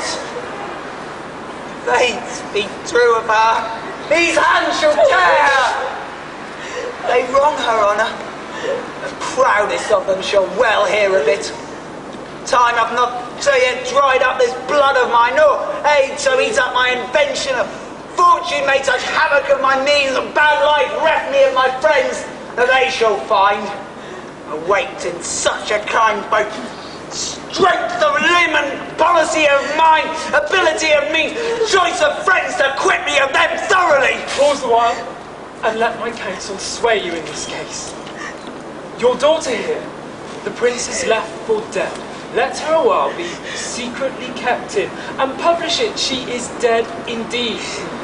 Maintain a mourning ostentation, and on your family's old monument hang mournful epitaphs, and do all rites that appertain unto a burial.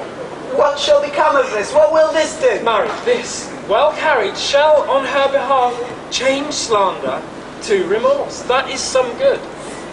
But not for that dream I on this strange course, but on this travel seek for greater birth. She dying, as it must be so maintained upon the instant she was accused, shall be lamented, pitied, and excused of every hearer.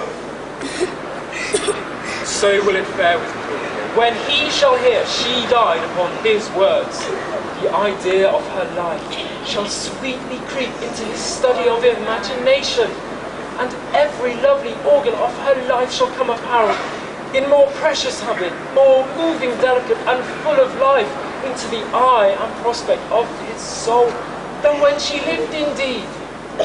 Then shall he more, if ever love had interest in his liver, and wish he'd not so accused her, no, though he thought his accusation true. But all aim but this be levelled false. The supposition of the lady's death will quench the wonder of her infamy. And if it sought not well, you may conceal her as best befits her wounded reputation in some reclusive and religious life, out of all eyes, tongues, minds, and injuries. Signor Leonato, let the friar advise you.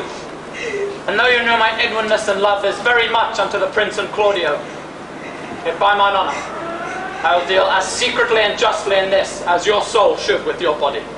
Being that I flow in grief, the smallest twine may lead me. 'Tis well consented, presently away, for to strange sores strangely they strain the cure. Come, lady, die to live. This wedding day perhaps is but prolonged. Have patience and endure.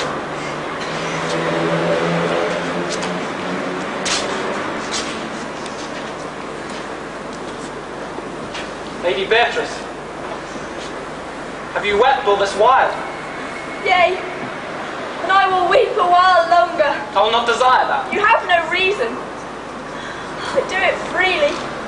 Surely I do believe your fair cousin is wrong. How much might the man deserve of me that would write to her? Is there a way to show such friendship? A very even way, but no such friend. May a man do it? It is a man's office, but not yours. I do love nothing in the world so well as you. Is not that strange? As strange as the thing I know not. It were as possible for me to say I love nothing so well as you, but believe me not, and yet I lie not. I confess nothing, nor I deny nothing. I am sorry for my cousin. By my sword, Beatrice, thou lovest me. Do not swear and eat it. I will swear by it that you love me, and I'll make him eat it that says I love not you. Will you not eat your words? There's no sauce that can be devised for it. I protest I love thee. Why then? God forgive me. What offence, sweet Beatrice? You have stayed me in a happy hour. I was about to protest. I loved you. Do it. All thy heart. I love you with so much of my heart that there is none left to protest. Come! Bid me do anything for thee.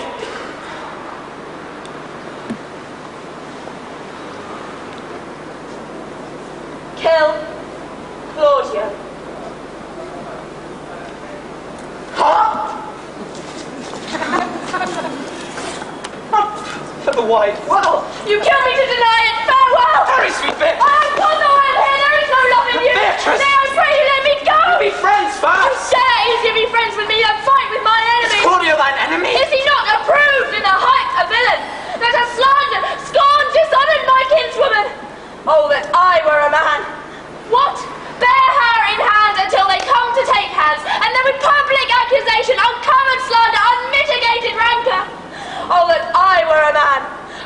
bleed his heart in the marketplace. Nay, but Beatrice! Talk with the man out of the window, a proper say. Hear me, Beatrice! Sweet hero! She is wronged, she is slandered, she is undone. Beatrice! Princes and counties, surely a princely testimony, a goodly count, Comfect, a sweet gallant, surely. Oh, that I were a man for his sake, or I had any friend would be a man for my sake. But manhood is melted into curtsies, valour into compliments, and men are only turned trim ones too. He is now as valiant as Hercules, that only tells a lie and swears it. I cannot be a man with wishing. Therefore, I will die a woman with grieving. Very good, Beatrice.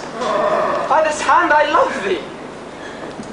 Use it for my love some other way than swearing by it. Know you in your soul that Count Claudio hath wronged Hero? Yea, as sure as I have a thought or a soul. Enough. I am engaged. I will challenge him. I will kiss your hand. So I leave you. By this hand, Claudio shall render me a dear account. As you hear of me, so think of me. Go comfort your cousin. You say she is dead.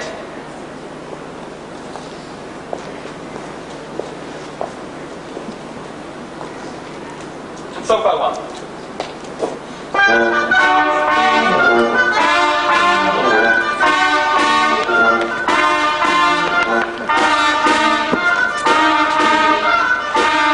Is our homely assembly appeared?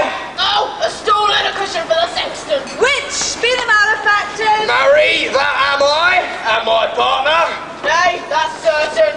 We have the exhibition to examine. But which are the offenders that are to be examined? Let them come before Master Constable. Yea, marry, let them come before me.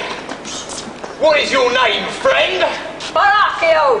Pray, write down Baracchio. Yours, Sirrah? I am a gentleman, sir. My name is Conrad. Pray, write down Master Gentleman. Ha, comrade. Masters, do you serve God? Yea, Baracchio. Write down, they hope they serve God. But write God first, but God defend, but God should go before such villains. Masters, it is proved already that you are little better than false knaves, and shall go near to be thought so shortly. How answer you for yourselves? Marry, sir, we say we are none. A marvellous witty fellow, I assure you. But I shall go about with him. Master, a word in your ear, sir. I pray you. Ow! I say to you, you are lying knaves. I say we are none, sir. Well, stand aside, for God, they are both in a tale. Have you writ down they are none? Master Constable, you go not the way to examine. You must bring forth the watch that are their accusers. Yea, marry, that's the eftest way. Let the watch come forth. Master, I charge you, in the Prince's name, accuse these men. This man said, sir, that Don John, the Prince's brother, was a villain. Write down Prince John a villain. Oh, this is flat perjury to call a Prince's brother villain. Master Constable. Pray thee, fellow peace, I do not like thy look. What heard you him say else, fellow? Marry, sir, that he had received 1,000 ducats of Don John for accusing a lady here wrongfully. Flat burglary as ever was committed. Yea, by mass that it is. What else, fellow? And that Count Claudio did mean, upon his words, to disgrace Hero before the whole assembly and not marry her. Oh, thou villain, thou will be commended into utmost redemption for this. What else? This is all. And this, masters, is more than you can deny. Prince John was this morning secretly stolen away. Hero was in this manner accused in this very manner refused, and upon the grief of this, suddenly died. Master Constable, have these men bound and bring them forth to Leonatus. I shall go before and show him their examination. John, let them be opinion. Let them be in the house! Oh, coxcomb! God, my life. Where's the sexton? Oh, let him write down the prince's officer, coxcomb. Oh, thou naughty varlet. Why? You're an ass! You are an ass! Dost thou not suspect my place? Dost thou not suspect my years? Oh, that he were here to write me down an ass. But masters, forget not, though it not yet be written down, that I am an ass. Remember that I am an ass. Oh, thou villain, thou art full of piety, and shall be proved upon thee by good witness. Oh, I am a wise fellow, and which is more, an officer, and which is more, a householder, and which is more, as pretty a piece of flesh as any in this scene. Oh, I am a fellow that knows the law to go to, and a rich enough fellow.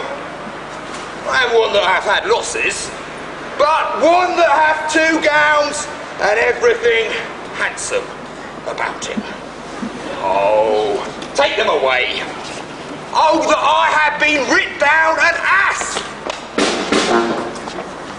If you go on thus, you'll kill yourself, and 'tis not wisdom thus to second grief against yourself. I pray thee cease thy counsel. Falls into mine ears as profitless as water from a sieve. Give me not counsel, no comfort to the like mine hear them, when whose wrongs do suit with mine. Dear father, so loved his child. His joy of hers is overwhelmed like mine. Bid him speak of patience. Measure his woe, the length and breadth of mine. Let it answer every strain for strain, and thus for thus, and such grief for such. If such a one would smile, stroke his beard, sorry wag, cry hem when he should groan, pack grief with proverbs, make misfortune drunk with candle wasters, bring him yet to me. I of him will gather patience. But brother, there is no such man. It is all men's office to speak counsel and comfort to that grief they do not feel, but tasting it, that counsel turns to passion, which before would give presential medicine to rage. Better madness with words, charm ache with air, agony with silken thread. No, no! It's all men's office to speak counsel to those that wring under a load of sorrow, and none of the virtue nor sufficiency to be so moral when he endures the like himself. Therefore give me no counsel. My griefs cry louder than advertisements. Tearing you men from children, nothing differ. I pray thee, peace, I will be flesh and blood.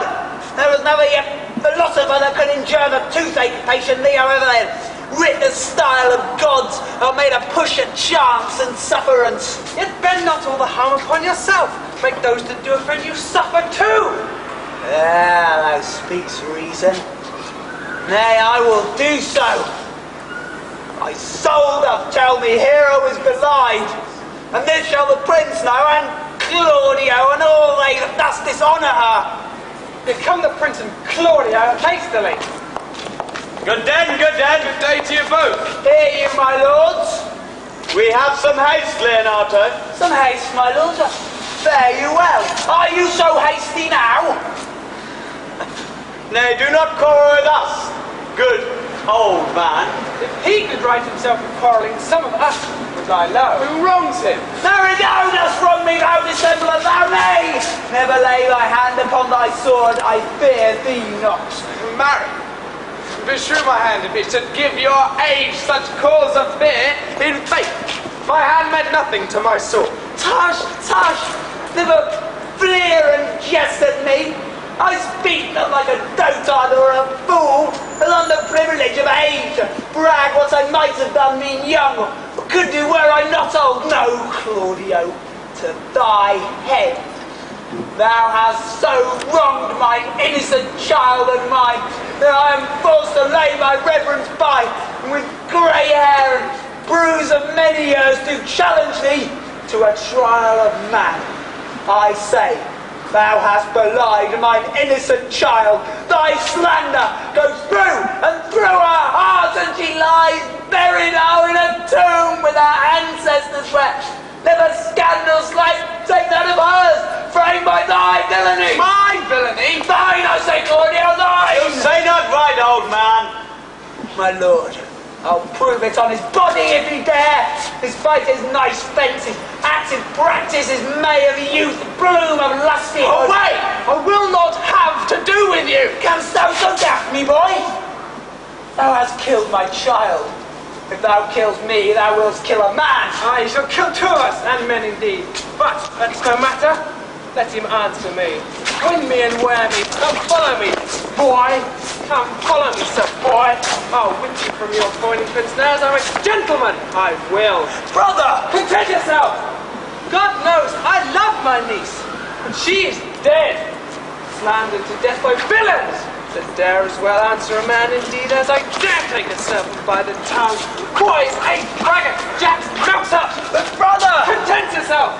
What man, I know them, yea, what they weigh even to the utmost scruple. Scambling, out-facing, fashion-monging boys that lie and cog and flout, deprave and slander. Go, antiquity, show outward hideousness and speak off half a dozen dangerous words, how they might hurt their enemy, if they durst. And this is all. But brother Anthony, Come, 'tis no matter. Do not meddle. Let me deal in this. Gentlemen both, I will not wake your patience. I am sorry for your daughter's death, but upon my honor, she was charged with nothing but that what was true, and very full of proof. my lord! I will not hear you! No! Come away, brother! I will be heard! And shall, or some of us will smart for it.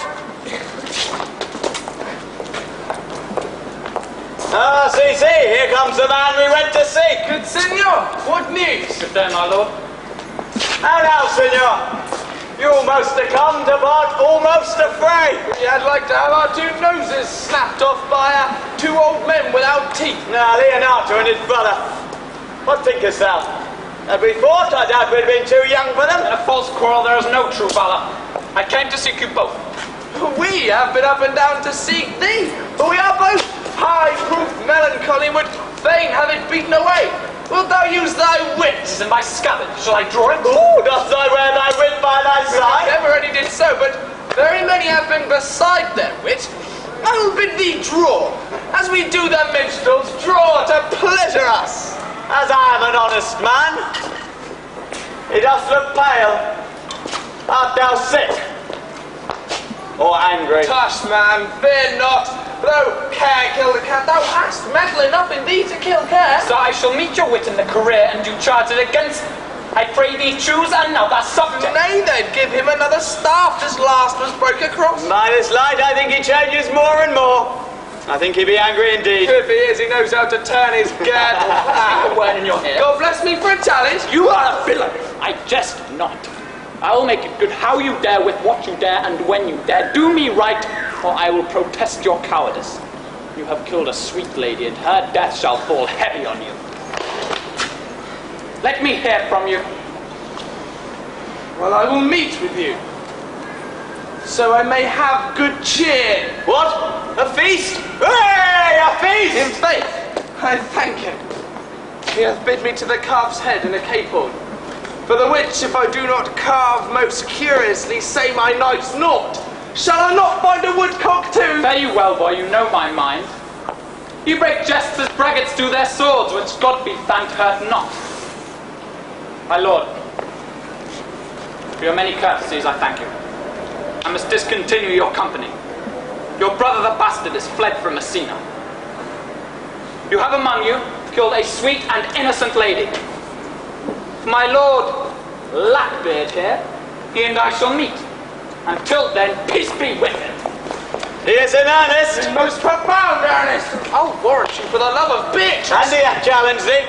Most sincerely. What a pretty thing a man is when he goes in his doublet and hose and leaves off his wit. Then is a man a giant to an ape. But then is an ape a doctor to such a man? But soft, let me be. Pluck up my heart and be sad. Did he not say my brother was fled? Come you, sir, if justice cannot blame you, shall there weigh more reasons in her balance? Nay, and you be a cursing hypocrite once, you must be looked to. Oh, how now? Turn my brother's men bound. Oh, Baracchio, one! Hearken after their offence, my lord. Officers, what have these men done? Marry, sir, they have committed false report. Moreover, they have spoken untruths. Secondarily, they are slanderers. 6, and lastly, they have belied a lady. Thirdly, they have verified unjust things. And to conclude, they are lying knaves. Firstly, I ask thee what they have done. Thirdly, what's their offence? 6, and lastly, why they are committed. And to conclude, what lay you to their charge? Wildly reasoned, and by my troth and by his own division, there's one meaning well suited. Masters, what offence have you committed? Oh, sirs, well, what offence have you committed that you are thus bound to your charge? This learned constable is too cunning to be understood. What's your offence? Sweet prince, let me go no farther to mine answer. Do you hear me? Let this count kill me. I have deceived even your very eyes, but your wisdoms could not discover. These shallow fools have brought to light, who in the night overheard me confessing to this man. Oh, Don John, your brother, sensed me to slander the lady hero. Oh, you were brought into the orchard to see me court Margaret in hero's garments. Oh, you disgraced her. You should have married her. My villainy they have on record, which I would rather seal with my death than repeat over to my shame. The lady is dead. On mine and my master's false accusation. Briefly, I desire no more reward than that of a villain. One's not this speech like iron through your blood. I have drank poison whilst he uttered it. But did my brother set thee on this? Yea, and paid me richly for the practice of it. Oh, he is composed and framed of treachery. And he is fled upon his villainy. Oh, hero! Now thy image doth appear. In the rare semblance that I loved him first. come, bring away the pages. By this time, our sexton have reformed Signor Leonardo of the matter. And masters, do not forget to specify, when time and place shall serve, that I am an ass. Here are this Master Signor Leonardo and the sexton too. Which is the villain? Let me see his eyes. When I note another man like him, I may avoid him. Which of these is he? You would know you're wrong to look on me. Art thou the villain who with thy breath has killed mine innocent child? Yea, even I alone. No, not so, villain. Thou beliest thyself. Here stand a pair of honourable men, a third that is fled that had a part in it. I thank thee, princes, for my daughter's death. Record it with your high and worthy deeds. 'Twas bravely done, if you bethink you of it. I know not how to pray your patience, yet I must speak. Impose me to what penance your invention can lay upon my sin, yet sinned I not, but in mistaking. By my soul, nor I. And yet, to satisfy this good old man, I will bend under any heavy weight. Let Helen join me too. I cannot bid you bid my daughter live.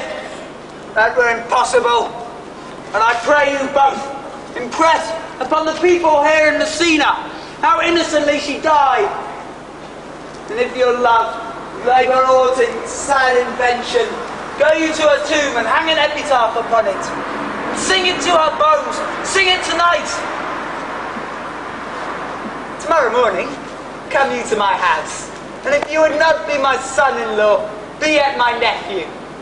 My brother hath a daughter, almost the exact copy of she that is dead, and she alone is the heir to both of us.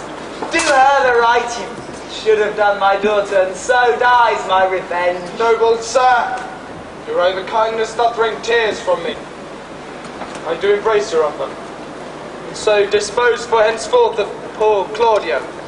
Until tomorrow morning, lords, I expect your coming. Tonight, I take my leave.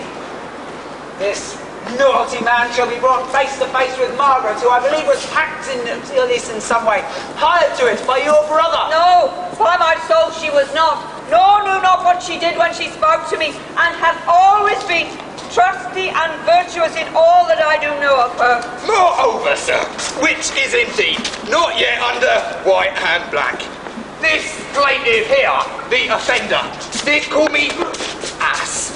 Oh, I beseech you, let it be remembered in his punishment. And also, the watch heard them talk of one deformed. They say he wears a key in his ear and a lock hanging by it. And also that he borrowed money in God's name, the which he hath used so long and never repaid, that now men grow hard-hearted. I pray you, examine him upon this point. I thank you for your care and honest pains. Your reverence speaks like a most reverend and thankful youth, and I praise God for thee.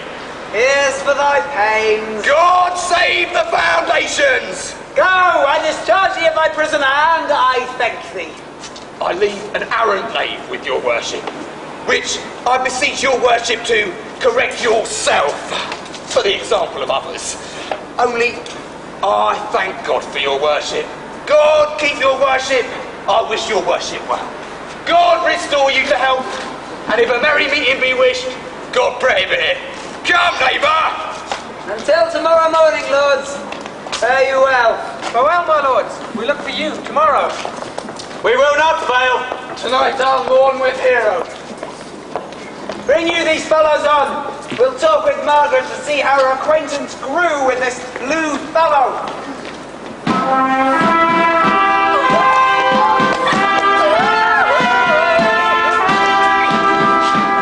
Pray thee, sweet mistress Margaret, deserve well at my hands by helping me to the speech of Beatrice. Will you then?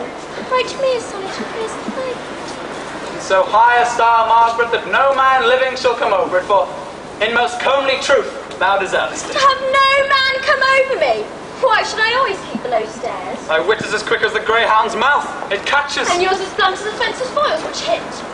Hurt not. A most manly wit, Margaret, it will not hurt a woman. And so I pray thee, call Beatrice, I give thee the bucklers. Give us the swords. We have bucklers of our own.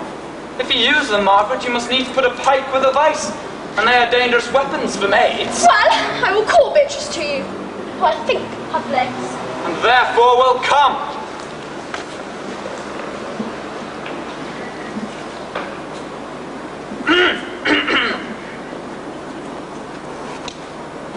The God of love that sits above and knows me and knows me, how pitiful I deserve. I mean in singing, but in loving. Leander the good swimmer, Troilus the first employer of pandas, and a whole book full of these quondam carpet-mongers whose names run smoothly in the even road of blank verse. Why, they were never so truly turned over and over as my poor self in love. Harry, I cannot show it in rhyme.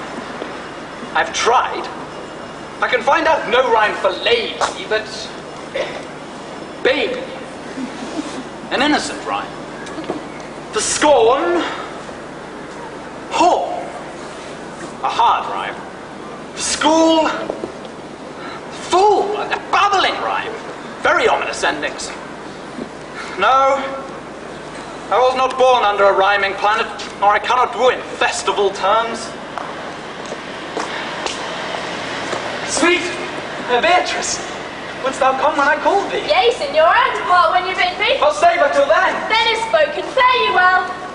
And yet ere I go, let me go with that I came, which is knowing what hath passed between you and Claudio. Only foul words, and thereupon will I kiss thee. Foul words is but foul wind, and foul wind is but foul breath, and foul breath is noisome. Therefore I will depart unkissed. Thou hast frightened the word out of its right sense, so forcible is thy wit. But I must tell thee plainly, Claudio undergoes my challenge. Neither I must shortly hear from him, or I'll subscribe him a coward.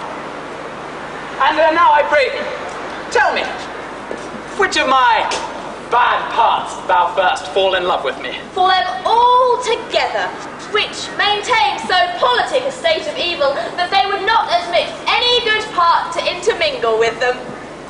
But for which of my good parts did thou first suffer love for me? Suffer love, a good epithet. I do suffer love indeed, for I love thee against my will. In spite of your heart, I think.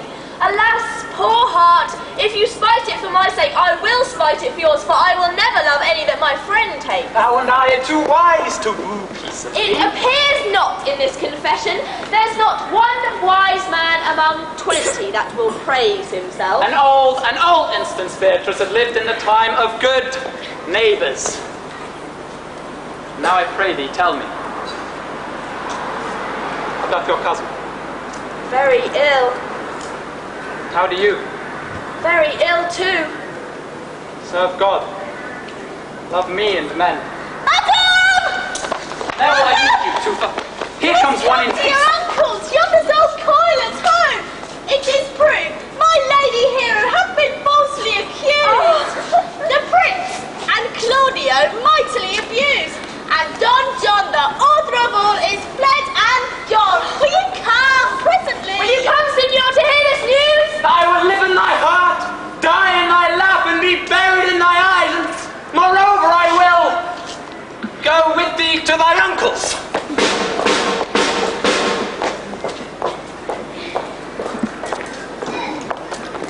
Is this the monument of Leonardo? It is, my lord.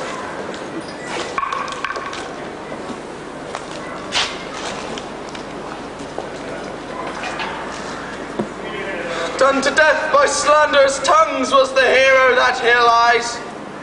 Death in guerdon of her wrongs gives her fame which never dies.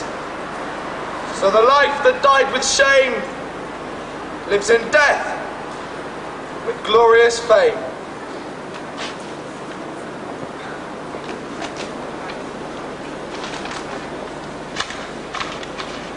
Hang thou there upon the tomb, praising her when I am done.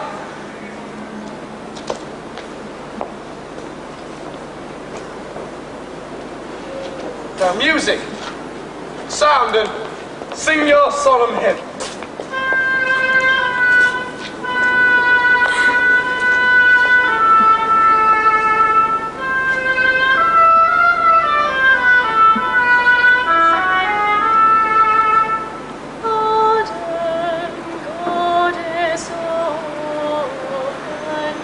Night,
good night.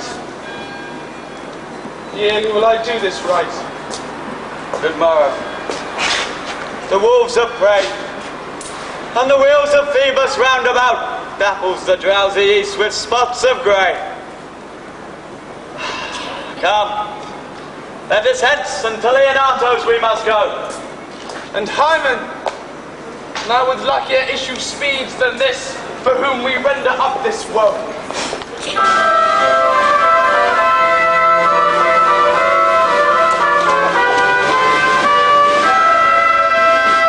Did I not tell you she was innocent? So are the Prince and Claudio, who accused her upon the error you had debated. Margaret was in some fault for this, although against her will, as it appears in a true course of all questions. Well, I'm glad that all things stood so well. And so am I, being else enforced by faith to call young Claudio to a reckoning for it. Well, daughter, and you gentlewomen all, withdraw to your chamber, and when I send for you, come hither masked. The Prince and Claudio promised by this hour to visit me. Do you know your office, brother? You must be father to your brother's daughter, and give her to young Claudio. Which I will do with confirmed countenance.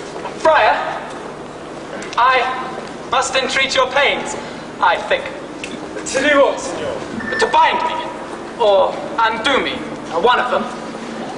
Signor Leonato, truth it is, good sir, your niece regards me with an eye of favour. That eye my daughter lent her, 'tis most true. And I do with an eye of love requite her. The sight whereof I think you had from me, the Prince and Claudio. But what's your will? Your answer, sir, is enigmatical. But for my will. My will is your goodwill. I stand with ours this day to be conjoined in the state of honourable marriage, in which, good friar, I shall desire your help. My heart is with your liking. And my help. Here come the Prince and Claudio. Good morrow to this fair assembly. Good morrow, Prince. Good morrow, Claudio. We here attend you. Are you yet determined to marry my brother's daughter? I'll hold in my mind. Where's she in Ethiopia? Call her forth, brother. Here's the friar ready. How now, senor? Why, what's the matter? That you have such a February face, so full of frost, of storm and cloudiness. I think he thinks upon the savage bull. Hush, fear not, man. Let all Europa rejoice with thee, as once Europa did at lusty Jove when he played the noble beast in love. Bold Jove, sir, had an amiable low, and some such strange bull leaped your father's cow, and got a calf in that same feat. Much like you, just as fleet. For this, I owe you. But here comes other reckonings. Which is the lady I must seize upon? Same as she? I do give you her. Then she is mine, sweet. Let me see your face. No, that you shall not. Not till you take a hand before this friar and swear to marry her. Give me your hand. Before this holy friar, I am your husband, if you like of me. When I lived, I was your other wife. And when you left, you were my other husband. Another hero? Nothing certainer. One hero died of foul, but I do live. And as surely as I live, I am a maid. The former hero? The hero which is dead? Indeed I, that whiles her slander lived. For this amazement can I qualify, when after that the holy rites are ended, I shall tell largely of fair heroes then. Meantime, let wonder seem familiar, and to the chapel let us presently. Soft and fair, friar.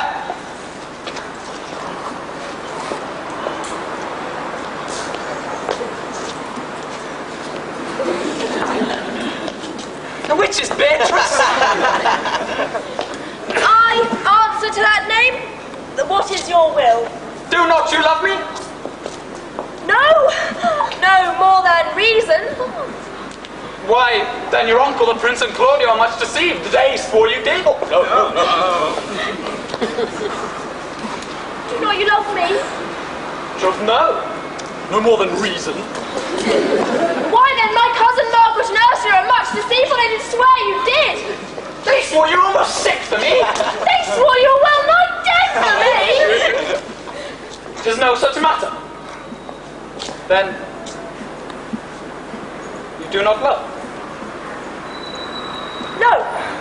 No more than friendly recompense. Come, cousin, I'm sure you love the gentleman. And I'll be sworn upon it that he does, for, here's a piece of paper, written in his own pure hand, a whole thing something of his own brain, fashioned to Beatrice. And here's another written by cousin's hand, stolen from her pocket, containing her affection unto plenty.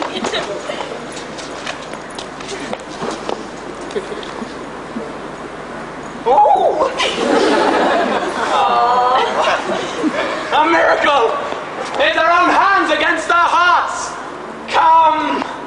I will have thee! Better by this light I take thee for pity.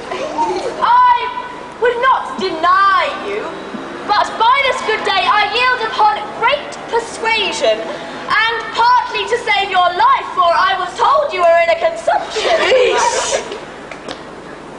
I'll stop your mouth. Hooray!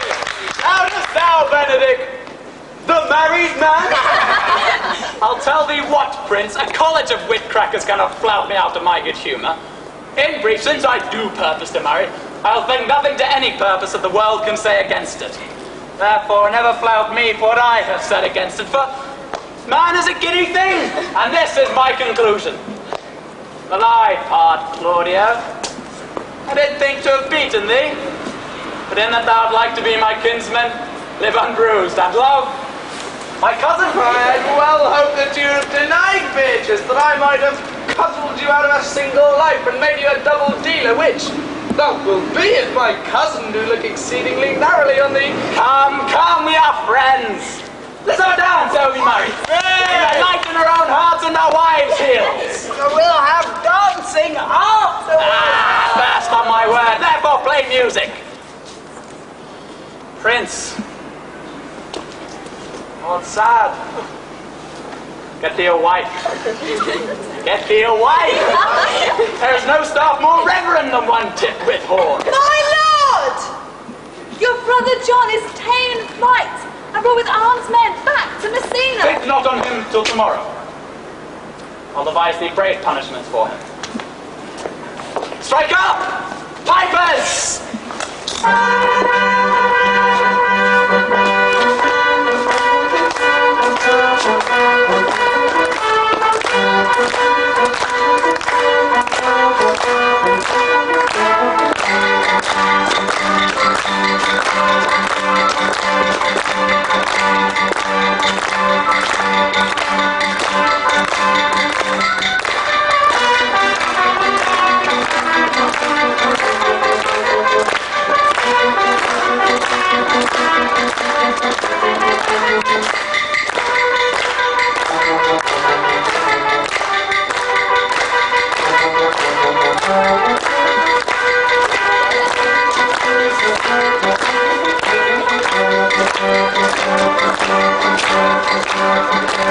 Thank you.